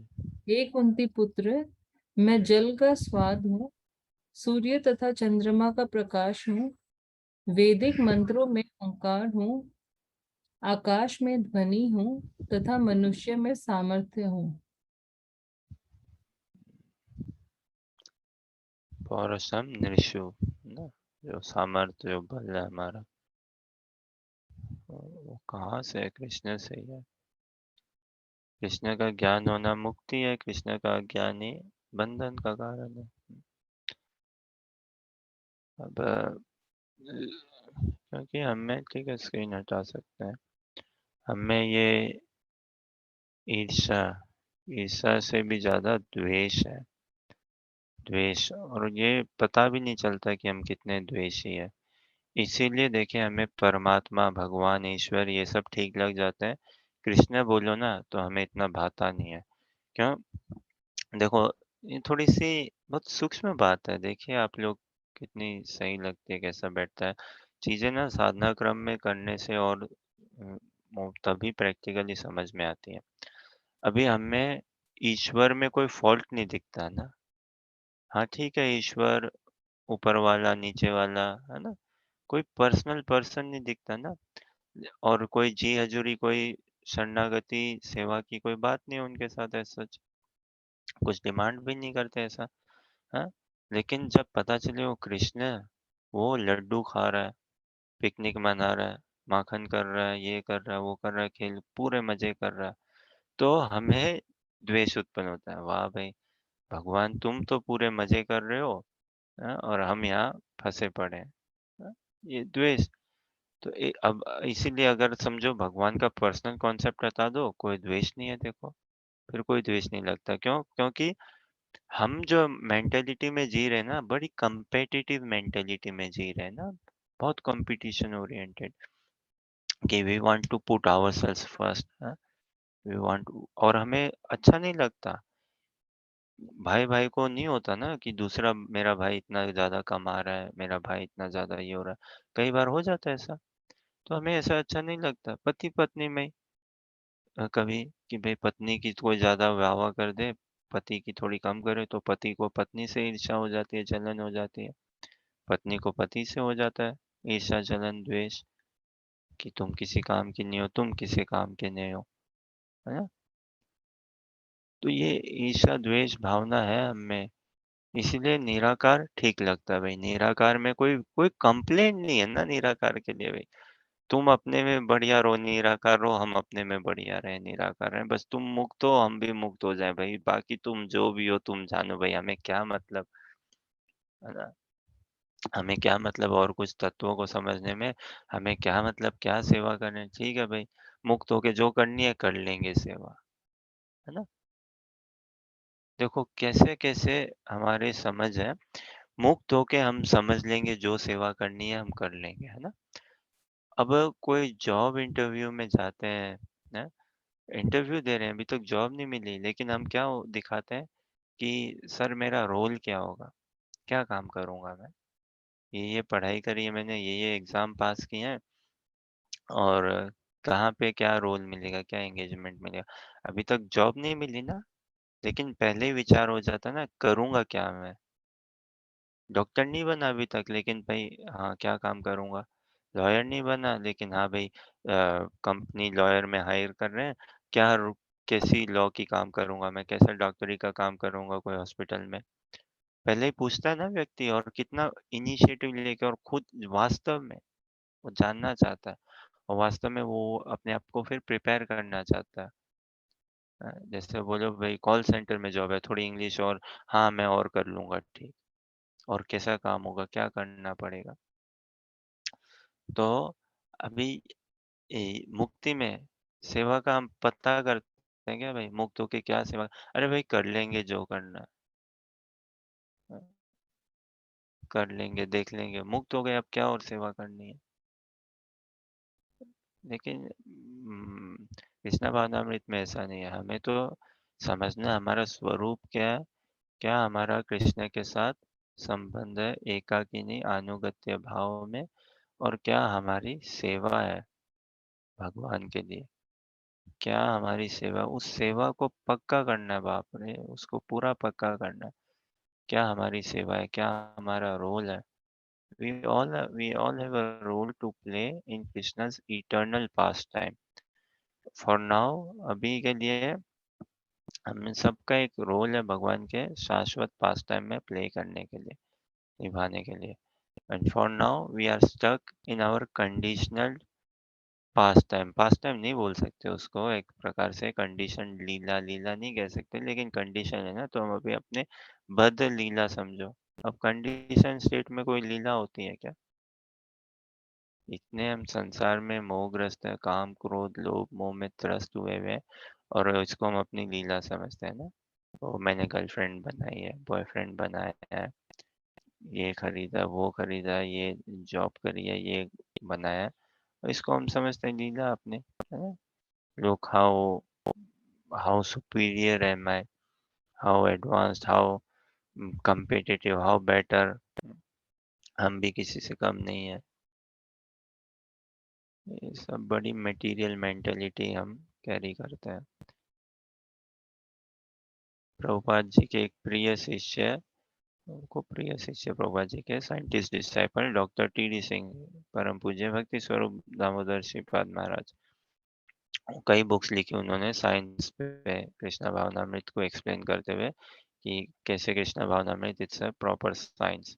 तो एक उनकी पुस्तक है गॉड इज अ पर्सन, है ना, गॉड इज अ पर्सन, और उसमें साइंस की बातें से वो समझा रहे हैं कि कैसे गॉड इज अ पर्सन। मेरे को तो ये एकेडमिक साइंस की बहुत पुअर नॉलेज है, ओवरऑल ही जनरल नॉलेज पुअर है, बट एनीवेज जो साइंस के थोड़े बहुत रुचि हो ना, जिनको फिजिक्स केमिस्ट्री बायोलॉजी, तो वो पढ़े डॉक्टर टी.डी. सिंह की साइंस की बुक्स। कितना कृष्णा कॉन्शियस भरा हुआ है उनमें, भर भर के कृष्णा कॉन्शियस सब कुछ एस्टेब्लिश किया, सही से उजागर किया। तो मत परतरम नान्यत् किंचित अस्ति धनंजय, है ना, भगवान बता रहे हैं कि देखो मैं दिव्य पुरुष हूँ, मेरे से बड़ा, मेरे बराबर कोई नहीं है, सब कुछ मैंने ही धारण कर रखा है। तो हमारा भी जीवन का मंगल सूत्र ये कैसे होगा? जब हम समझें कि हमारा संबंध कृष्ण से है, कृष्ण हमारे स्रोत है, तो जीवन में सब मंगल आएगा, सब मंगल सूत्र हमारा तब बना रहेगा। लेकिन अगर हम यही भगवान को ही भूल जाएं इक्वेशन से, कहाँ मंगल होगा? फिर हम अपने कर्मों के आश्रय में, है ना, फिर से आश्रय शब्द बहुत गहरा है, आश्रय, है ना, इसको पाना है। मयि सर्वम इदम प्रोतम सूत्रे मणिगणा इव मत्त परत नाम्न्य किंचित अस्ति धनंजय, है ना। तो ये आश्रित है ना, सभी कुछ भगवान पे आश्रित है, तो हम भी भगवान पे आश्रित है। अभी संबंध में अगर हम आएंगे तो हमारा कार्मिक का कोटा जो है वो ब्रह्मा जी के हाथ से कृष्ण के हाथ में ट्रांसफर होगा।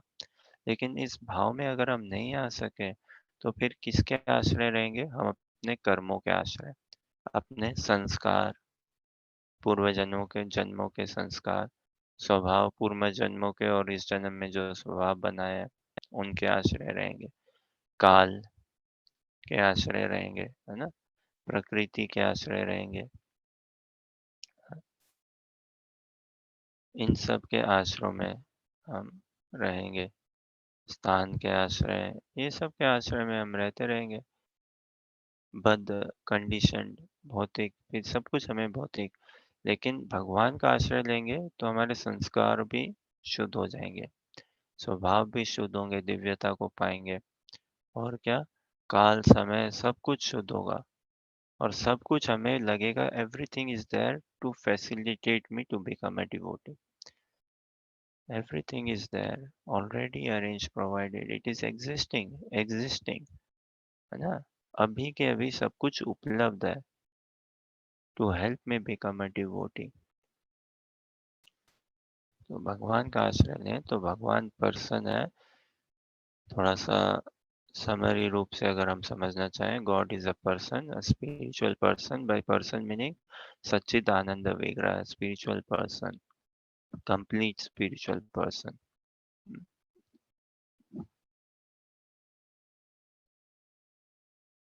सच्चिदानंद विग्रह है भगवान, कंप्लीट प्योर स्पिरिचुअल पर्सन। उनसे हम प्रेम करें, उनकी सेवा करें। इस संसार में जैसा हम सब प्रेम से ही बंधे हुए ना, प्रेम की खोज में ही है,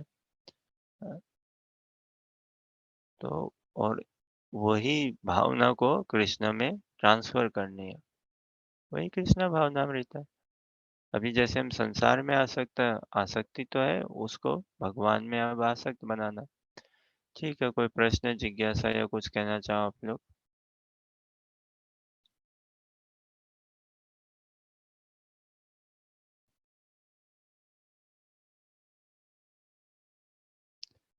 ओके, सो निराकार मतलब फॉर्मलेस, है ना? आकार मतलब फॉर्म, साकार मतलब फॉर्म।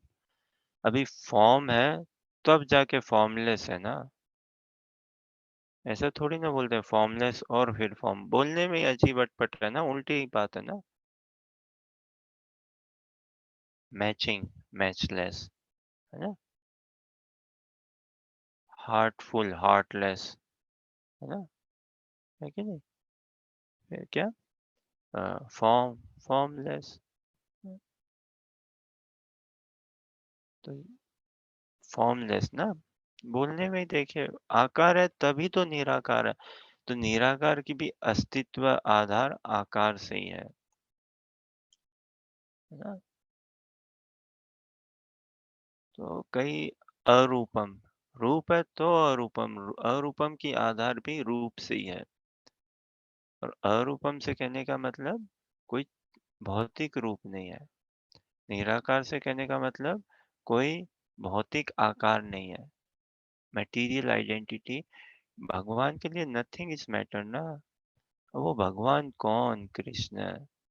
इसलिए जब भी हम देखो भगवान बोले, कृष्ण का ही हम चर्चा कर रहे हैं, कृष्ण को ही संबोधित कर रहे हैं।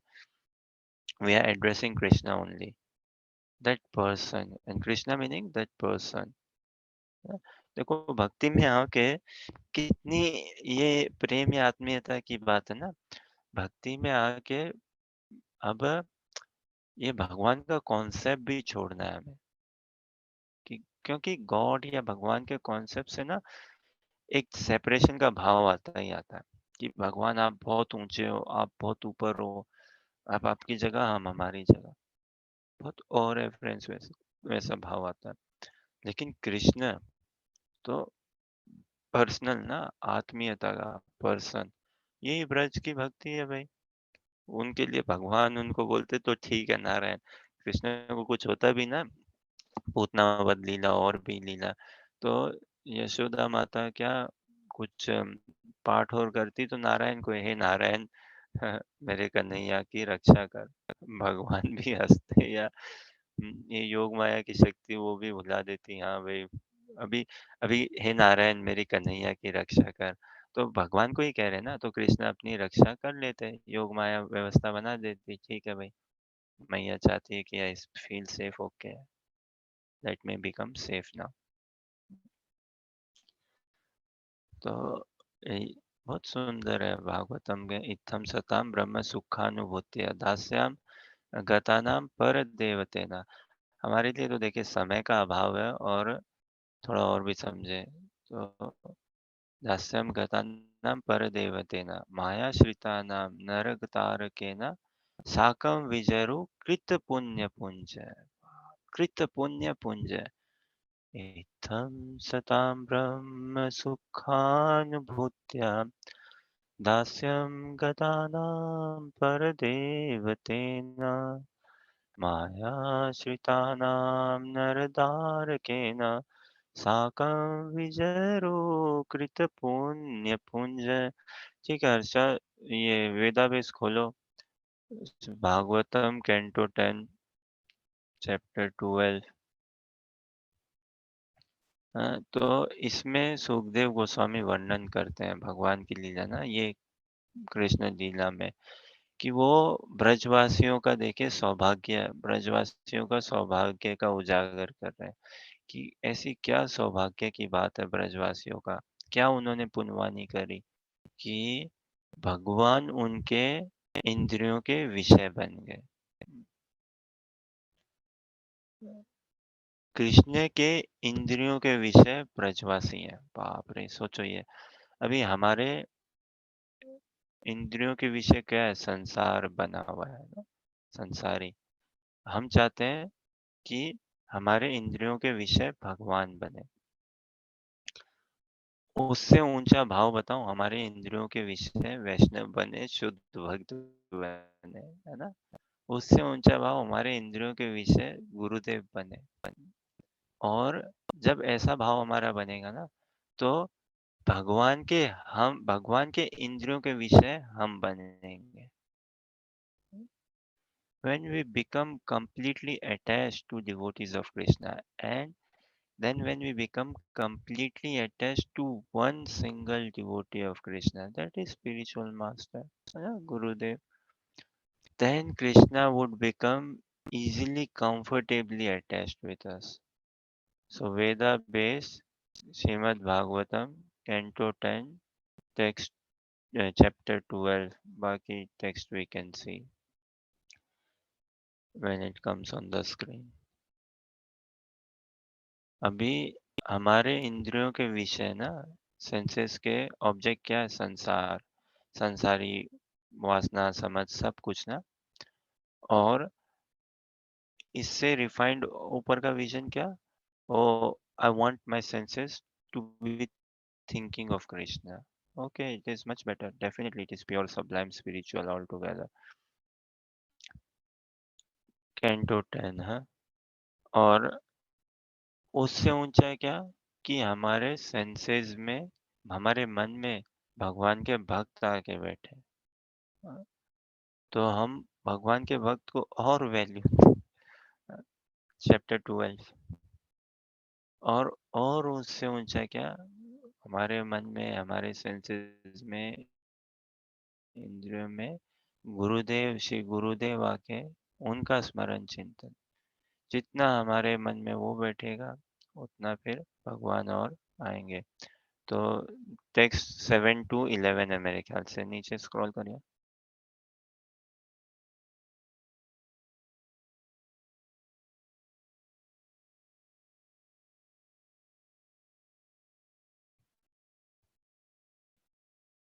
तो ये भक्ति में आके ना फिर भगवान, वैसी बुद्धि हटानी है। ब्रजवासियों में भगवान की बुद्धि नहीं थी, है ना। 7 to 11 में ये 11वां श्लोक है, इत्थम सताम ब्रह्म सुखानुभूत्या। स्क्रॉल डाउन, अनुवाद में आओ।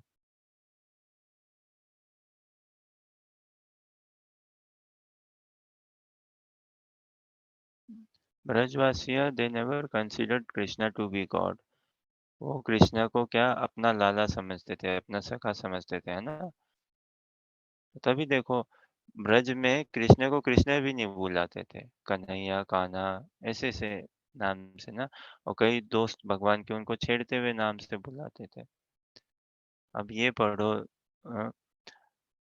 Anuja, you read last sentence पढ़िए। कहाँ से केवल लास्ट सेंटेंस पढ़िए। इन दिस वे, इन दिस वे से पढ़िए। या ठीक है, शुरू से ही पढ़िए, पूरा ट्रांसलेशन पढ़िए, लेकिन ये जो इन दिस वे वाला है, ये गजब की चीज है। पूरा ट्रांसलेशन पढ़िए। Anuja, if you can read, read.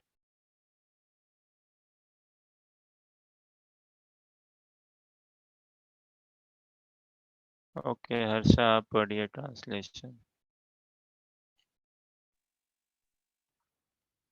All the Ma- boys would be okay. Anuja, you carry on. all the boys would be differently engaged. Some boys blew their flutes and others blew bugles made of horn. Some imitated the buzzing of the bumblebees and others imitated the voice of the cuckoo. Some boys imitated flying birds by running after the birds' shadows on the ground. Some imitated the beautiful movements and attractive postures of the swans. Some sat down with the ducks, sitting silently, and others imitated the dancing of the peacocks. Some boys attracted young monkeys in the trees. Some jumped into the trees, imitating the monkeys.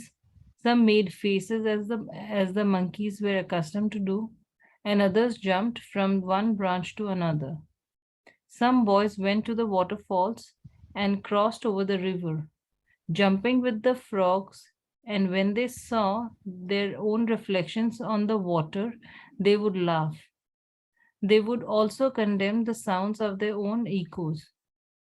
In this way, all the cowherd boys used to play with Krishna, who is the source of Brahman, effulgence for Gyanis, desiring to merge into that effulgence, who is the Supreme Personality of Godhead, for devotees who have accepted eternally servitorship and who, for ordinary persons, is but another ordinary child. The cowherd boys have accumulated the results of pious activities for many lives, were able to associate in this way with the Supreme Personality of Godhead. How can one explain their great fortune? तो यहाँ किसकी great Fortune की बात हो रही है? Cowherd boys? हाँ, ब्रह्मवादियों की नहीं। ये जो ब्रह्मांड एफल्जेंस में वो ब्रह्मवादी, वादी मतलब क्या ना, कोई एक समझ को पकड़ने वाले, तो ब्रह्मवादी है ना। भाई हम ब्रह्म में निष्ठ हैं, कन्विंस्ड है ना, फिक्स्ड अप है ब्रह्म में। ब्रह्म की उपासना करो, ब्रह्म की सेवा करो, तुम ब्रह्म हो। ब्रह्म मतलब स्पिरिचुअल, और ब्रह्म की ज्योति आभा कांति है ना। अभी ज्योति किसकी होती है भाई? व्यक्ति की ना, आभा कांति व्यक्ति की। तो अभी in in this way all the cowherd boys used to play with Krishna. और कौन कृष्णा? सुखदेव गोस्वामी बता रहे हैं उस सभा में, who is the source of the Brahman effulgence for Gyanis, desiring to merge into that effulgence. जो ज्ञानी है उनकी समझ सीमा वहीं तक है कि भगवान की आभा कांति में। तो ठीक है, जो ब्रह्म ज्योति है ना, जो ब्रह्म की ज्योति है, जिसका स्रोत है, वो वहां तक समझते हैं और वो उसमें ही लीन होना चाहते हैं, उस ज्योति में। वो कृष्ण ही है, वो कृष्ण ही है, लेकिन वो और उससे ऊपर बढ़े ना उस समझ में हम। फिर who is the supreme personality of Godhead for devotees who have accepted eternal servitorship. भक्त तो वो ना जो सेवा करता है भगवान की। जो सेवा में ही नहीं जुड़ा उसको कैसे भक्त समझ सकेंगे, है ना। इसीलिए भाई ये नहीं है, कैजुअल नहीं है कि सुबह उठ गए और हनुमान चालीसा पढ़ लिया, कुछ कर लिया, ये कर लिया और बस बाकी दिन में हम कर रहे हैं जो भी हमारे हिसाब से। समथिंग कृष्ण भावना is a practical engagement, it's a practical engagement in service. और ये जो है रीडिंग हियरिंग, उच्च कोटि की सेवा भगवान की, उच्च कोटि की। मन तो इसी से लगेगा। देखो, मन को अगर कंट्रोल में लाना है, एकाग्र चित करना है, तो reading hearing is the way, that is the only way. ये शास्त्रों को हम दिव्य नहीं समझते ना, ये समस्या है। श्रीमद् भागवतम, भागवत गीता भगवान से अभिन्न। तो भक्त वो जो भगवान की सेवा के लिए परायण हो, और सेवा फिर शाश्वत सेवा, इटर्नल सर्वाइटरशिप। एंड सामान्य लोगों के लिए is but another ordinary child, है ना।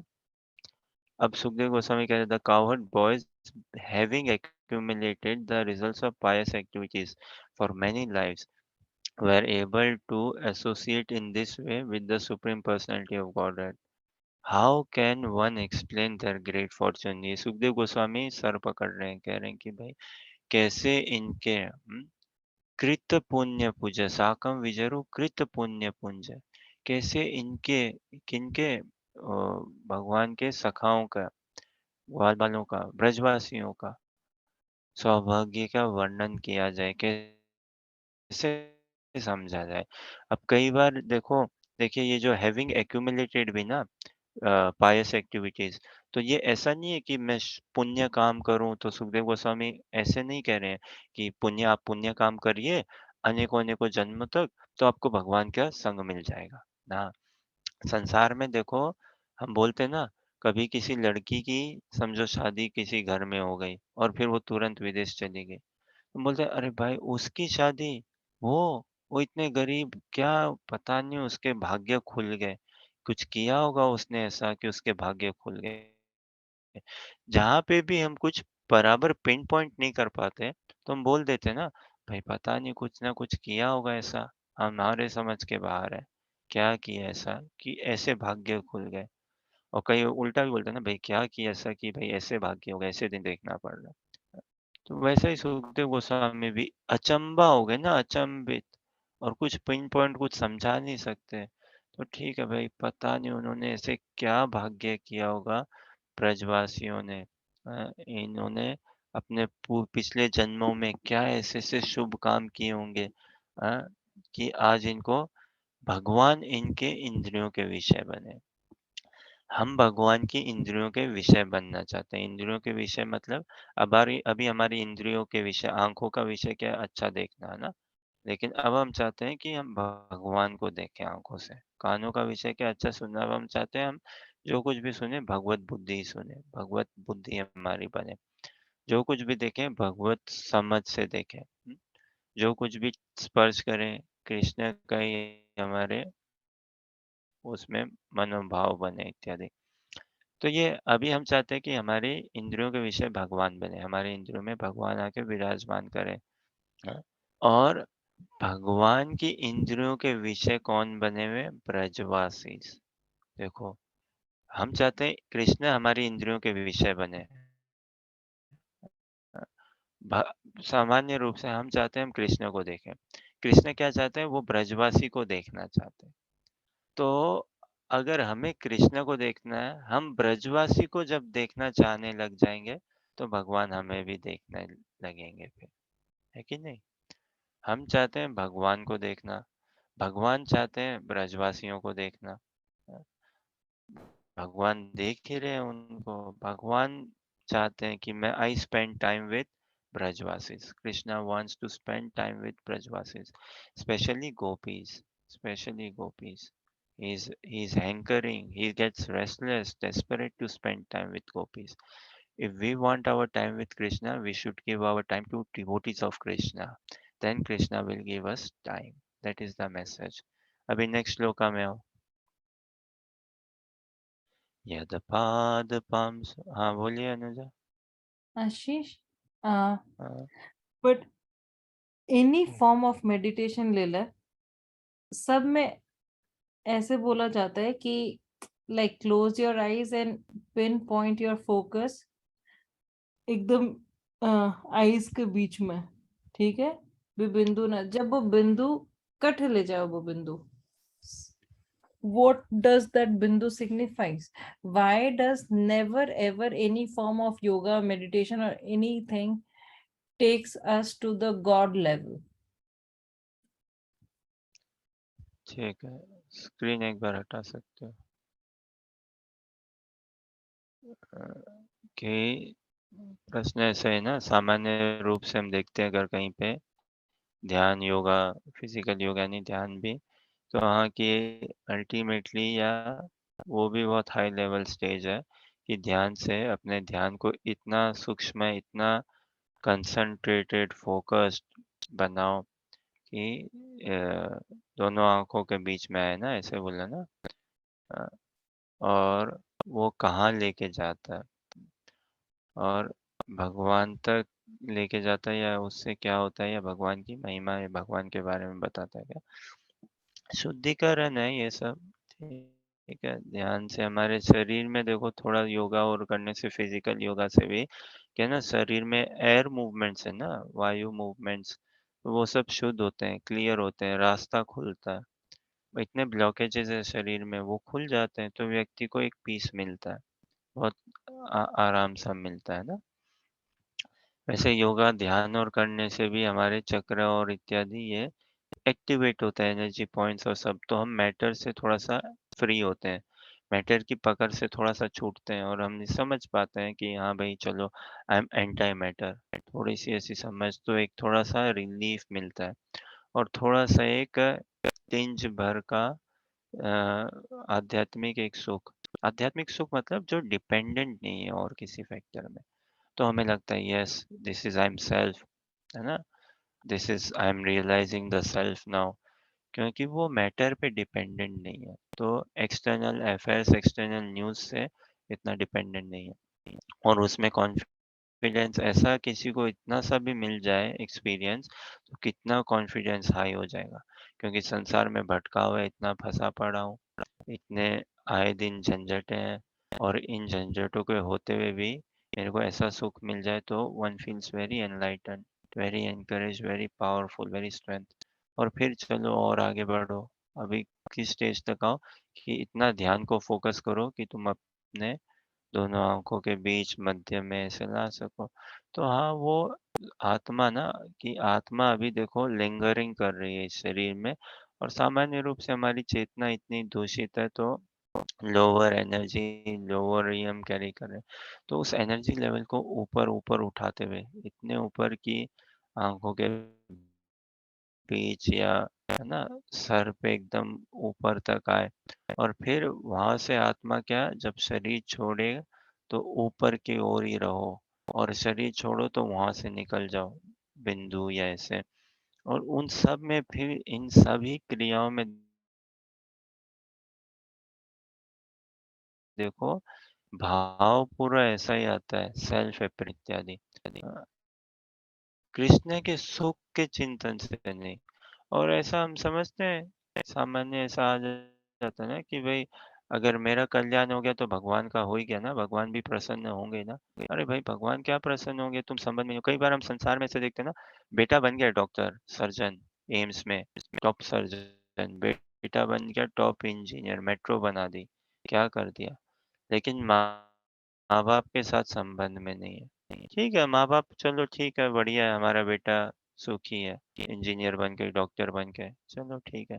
लेकिन हमारे साथ प्रेम में, व्यवहार में नहीं है, तो वो तो है ही, वो सुखी नहीं है ना माँ बाप पूर्ण रूप से। Happy that my child is progressing if he thinks this to be the progress. Okay, happy for him.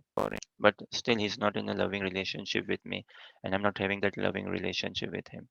माँ बाप क्या चाहते हैं, हमारा बेटा लॉयर, डॉक्टर, इंजीनियर बने, इससे ज़्यादा खुश होंगे, या कि हमारे बेटा हमारे साथ एक प्रेममय संबंध हो, उससे ज़्यादा खुश होंगे। प्राय हम देखते हैं, अब तो आजकल कहना थोड़ा थोड़ा मुश्किल भी हो जाए, आजकल माताओं का भी ना, स्त्रियों का, लड़कियों का समाज इत्यादि, एजुकेशन, मॉडर्नाइजेशन, सब कुछ थोड़ा अवैधिक हो रहा है, इफ आई मे से, हाँ।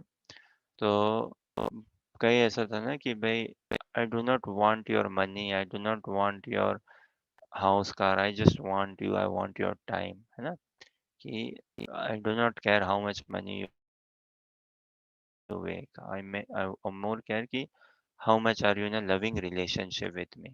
और उसके लिए for that I do not need money as such, with less money also I am happy to be with you.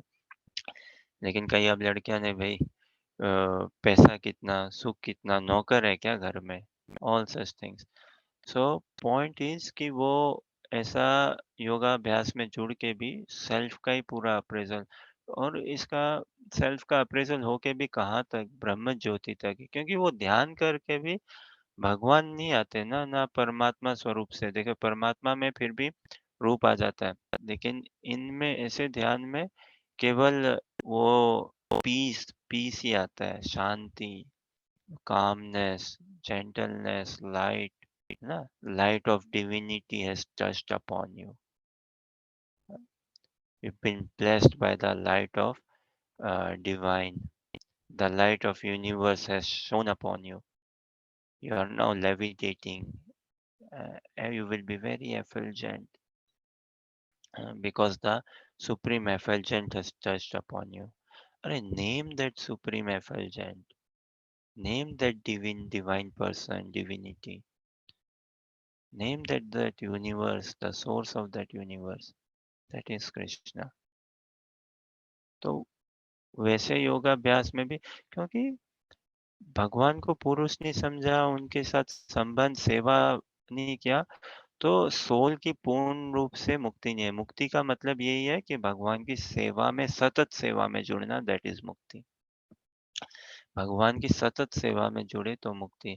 सामान्य उदाहरण, 10वीं की कॉलेज की पढ़ाई, सीए की पढ़ाई कर ली, सीए की पढ़ाई, अभी सीए की पढ़ाई करके मुक्ति का क्या प्रयोजन है, कि when you start working as a CA, when you start applying that. वरना सीए की पढ़ाई कर ली, पढ़ाई से फ्री हो गया, लेकिन सीए का काम नहीं कर रहा है, सीए जैसा काम नहीं कर रहा है, तो फिर क्या उसको मुक्त है क्या वो? उस नॉलेज की एप्लीकेशन ही नहीं कर पा रहा है, कैसे मुक्त होगा फिर? पैसे नहीं आएँगे, घर परिवार कैसे? कुछ ना कुछ और करेगा या है ना? लेकिन वो प्रॉपर मुक्त नहीं हुआ ना। थोड़ा-सा मंडेन एग्ज़ाम्पल लेकिन समझो। तो वास्तव मुक्ति क्या है? ये भी ना भागवत गीता का ये जो ज्ञानशाला, ये दिव्य ज्ञानशाला है। दिव्य ज्ञान क्या है? भगवान की सेवा में जुड़ना, यही प्रयोजन है। तभी प्रेम होगा। प्रेम मतलब क्या? सेवा। तो सेवा को लक्ष्य करो, कृष्ण की सेवा को लक्ष्य करें। क्या हमारा स्वरूप है? क्या भगवान की सेवा होती है? कैसे हम भगवान की सेवा में जुड़े, है ना? भक्तों के संग में आके, भक्तों के माध्यम से हम भगवान की सेवा में जुड़े। इस माध्यम को हटाना नहीं है कि कोई सीढ़ी नहीं है ये।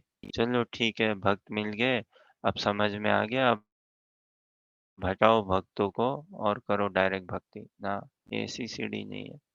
Does that somewhat answer your question? Yes Ashish. ठीक है, तो ये जो भागवतम का श्लोक है, यद पादपम सुर बहुजन्म कृच्छितो धृतात्मा योगीभिरपि अलभ्य स एव यदृक् विषय समन्वितो, है ना? स्क्रीन में देख सकते हैं अभी हम।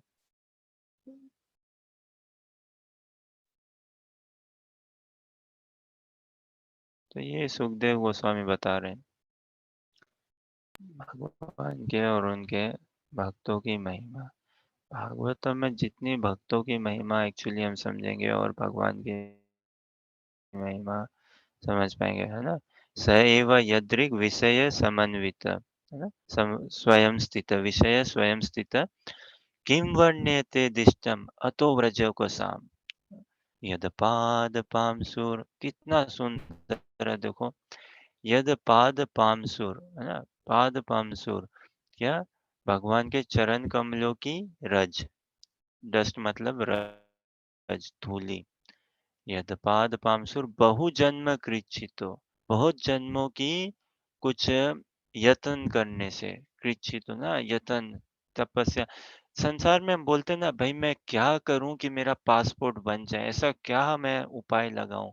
वो अवस्था, वो बात है कि ऐसा क्या मैं दिमाग चलाऊं, क्या उपाय करूं, किसके आगे जाऊं, कहाँ हाथ जोड़ूं, कैसे समझूं मेरा पासपोर्ट बन जाए। तो वो यद पाद पामसुर बहुजन्म कृच्छितो धृतात्मा योगी भी अपि अलभ्य, अपि अलभ्य, जो धृतात्मा, है ना? सेन पर्सन, कंट्रोल्ड माइंड ना, धीर पुरुष, धीर, धृतात्मा ना धीर, सोबर, योगी भी, जो नाना योग, राज योग, ज्ञान योग, ध्यान योग, इन सब में जो बहुत टॉप क्लास लेवल तक आ चुके हैं, लेकिन उनके लिए भी अलभ्य है, वो भी नहीं पा सकते उस लाभ को, वंचित है उस लाभ से। कैसे लाभ से? भगवान की सेवा के लाभ से। स एव यदृक्, हाँ? विषय स्वयं स्थित, देखो भगवान स एव, स कौन? भगवान। हम्म, यदृक् विषय स्वयं स्थित, भगवान खुद has become the object of direct vision, face to face, personally। तो उन ब्रजवासियों का किम वर्ण्यते, किम मतलब क्या उनका मैं वर्णन करूं, हाँ? किम वर्ण्यते, उनके सौभाग्य का, किम वर्ण्यते दिष्टम अतो ब्रज के साम। तो ये किनके सौभाग्य की बात कर रहे हैं ब्रजवासी? सुखदेव गोस्वामी किनके सौभाग्य की बात कर रहे हैं? ब्रजवासियों की, है ना? भगवान के भक्तों की सौभाग्य की बात कर रहे हैं। तो देखो, भागवत गीता, भागवतम, कृष्ण भावनामृत ऐसा है, भगवान तो सौभाग्यशाली है। भगवान से ज्यादा सौभाग्यशाली कौन है?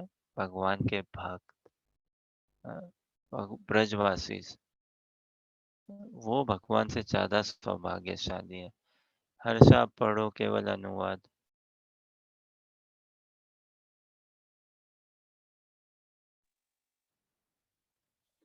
Yogis may undergo severe austerities and penances for many births by practicing yama, niyam, asana, and pranayama, none of which are easily performed. Yet, in due course of time, when these yogis attain the perfection of controlling the mind, they will still be unable to taste even a particle of dust from the lotus feet of the Supreme Personality of Godhead. What then can we describe about the great fortune of the inhabitants of Brajbhumi, Vrindavan, with whom the Supreme Personality of Godhead personally lived and who saw the Lord face to face? पढ़ भी पढ़िए।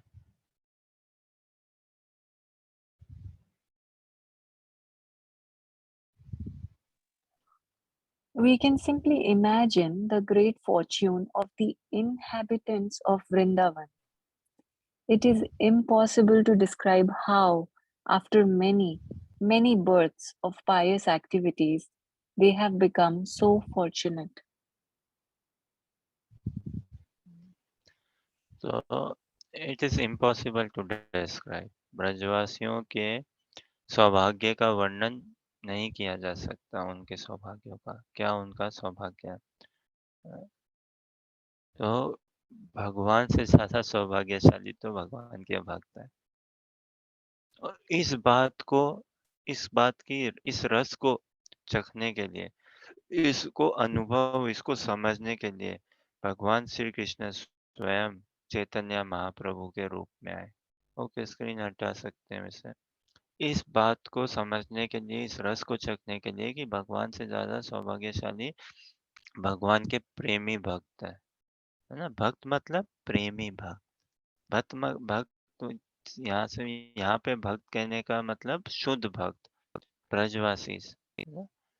इस इस भाव को कि भाई मेरे से ज़्यादा इनका सौभाग्य है। तो मतलब भगवान को लगा कि कुछ ना कुछ कमी है भाई। मैं भगवान बन के कुछ धोखे में ही रह रहा हूँ, कुछ मिस आउट कर रहा हूँ। हाँ? तो भाई अब मैं शुद्ध भक्त बन के ये रस चखूँ। मेरी भक्ति में श्रीमती राधा रानी जो सुख अनुभव करती है, ऐसा क्या सुख अनुभव करती है कि जो जिससे मैं वंचित हूँ भाई, मैं वंचित हूँ। तो मैं देखूँ उस राधा भाव को पाऊँ। राधा भाव को। तो उस भाव को अंगीकार करते हुए, उस भाव को लिए ललायत पाने के लिए भगवान श्री चैतन्य महाप्रभु के रूप में आए और हमें भगवान स्वयं की निज भक्ति, निज प्रेम में करुणा भक्ति दे रहे हैं, फ्रीली लुटा रहे हैं। हम बहुत भाग्यशाली हैं जो इस कलयुग में हमारा जन्म हुआ। ये भाग्यशाली। फिर इसमें मनुष्य जन्म मिला, भाग्य की बात। उसमें साधु संग मिला, बाप रे! ये दिव्य भाग्य की बात। अब इस भाग्य को बनाए रखना है। इसको अब और आगे बढ़ना है इस भाग्य में। तो हम भी भक्ति तब बढ़ेगी जब हम भगवान के भक्तों की भक्ति की महिमा का गुणगान करेंगे, तभी हमारी भक्ति बनेगी। संसार में भी लोग करते हैं ना चाटुखोरी, फ्लैटरी ना, क्या चापलूसी। जॉब में, ऑफिस में, सब जगह होता है भैया। अमेरिका हो, यूरोप हो, पॉलिटिक्स हो, कहीं पे भी चापलूसी सब जगह चलती है।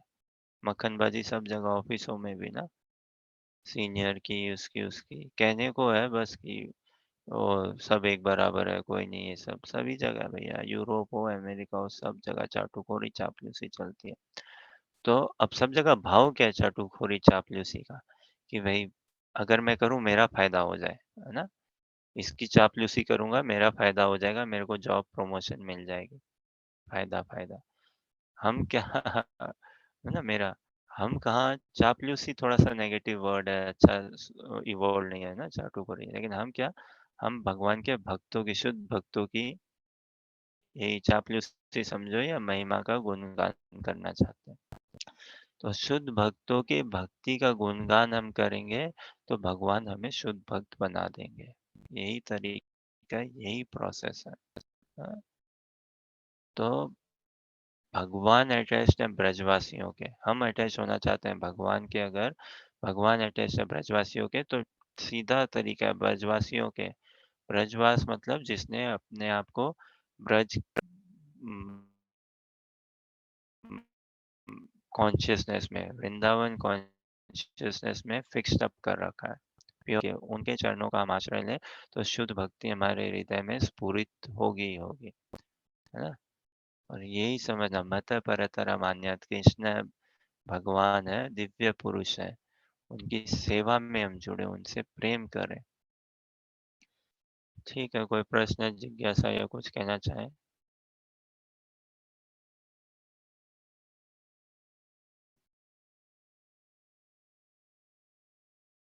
ठीक है, तो ये भी सरफेस में है भागवत गीता का हमारा अनुशीलन, अध्ययन, सभी कुछ। और गहराई में हम जा भी नहीं सकते, गहराई में जा ही नहीं सकते, है ना। भक्ति ऐसी एक चीज है जो मॉडरेशन में या ऐसे मतलब नहीं करी जा सकती, या गहराई में हम जा नहीं सकते, क्योंकि कहाँ जाएंगे गहराई में। फिर से ब्रह्म संहिता पढ़ो, समझ में आएगा, नहीं जा सकते हम गहराई में। क्यों? भगवान एवर एक्सपांडिंग है भाई। कोई चीज एवर एक्सपांडिंग हो, तुम कितनी गहराई में चले जाओ, फिर और गहराई है, और गहराई है, और गहराई है। तो इसीलिए हमें समझ लेना है, चैतन्य महाप्रभु को आकृष्ट करना, हमें समझ लेना है कि महाप्रभु, आई एम कंप्लीटली अनक्वालिफाइड, अयोग्य हूँ मैं, मेरे में सामर्थ्य नहीं है, मेरे में कैपेसिटी नहीं है। ऐसा महाप्रभु को अगर हम अपना व्यक्त कर देना भाव, this is what we need to express, and when we express this, हमारी अयोग्यता, हमारी नग्नता, हमारी असामर्थ्य, incapacitedness, then Mahaprabhu will bless us unlimitedly, infinitely. बोलिए हरे कृष्ण कृष्ण कृष्ण हरे हरे, हरे राम राम राम हरे हरे। कल फिर से थोड़ा सा प्रयास करेंगे ये 7.7 हल्का सा और समझने का, फिर 8-9 आगे बढ़ेंगे। इतना दिव्य उन्मद है कि वास्तव में मन करता है पहले श्लोक से फिर पढ़े और पढ़े और पढ़े। और ये प्रभुपाद जी के तात्पर्य है। देखिए, अभी अभी हम लॉस्ट हो जाएंगे इतने वेद शास्त्रों में, इधर उधर भगवान की समझ में पूरे लॉस्ट हो जाएंगे, और क्या कर्म कांडी बने बैठेंगे। फिर ऐसा ही होगा। देखो, थोड़ा व्यक्तिगत अनुभव से भी मैं कह रहा हूँ, हम कहाँ जाएंगे, चित्रकूट, हरिद्वार, गंगा किनारे इत्यादि, और सुबह उठ जाएंगे 6 बजे, 5-6 बजे, है ना। स्नान करेंगे, जल चढ़ाएंगे, पूजा पाठ करेंगे, ब्राह्मण को लेंगे, ब्राह्मण को दक्षिणा देंगे, और फिर जैसा जैसा ब्राह्मण पूजा करेगा, पूजा कराएंगे, खुद का कल्याण और घर परिवार वालों का कल्याण के लिए, ऐसे करके। और फिर जब 2 बज गया तो हम क्या, रूम में आ जाएंगे अपने, बढ़िया से बाहर खाएंगे पिएंगे, है ना, और थोड़ा सा घूम फिर लेंगे, और फिर क्या 4 बजे सो जाएंगे थोड़ा, और बाद में क्या, फोन में हम ना इंटरनेट घुमाएंगे, यूट्यूब, फेसबुक, पॉलिटिक्स, स्पोर्ट्स सब देखेंगे इत्यादि। तो ये वास्तव धर्म नहीं हुआ। ठीक है, हरे कृष्ण कृष्ण कृष्ण हरे हरे, हरे राम राम राम हरे हरे, हरे कृष्ण।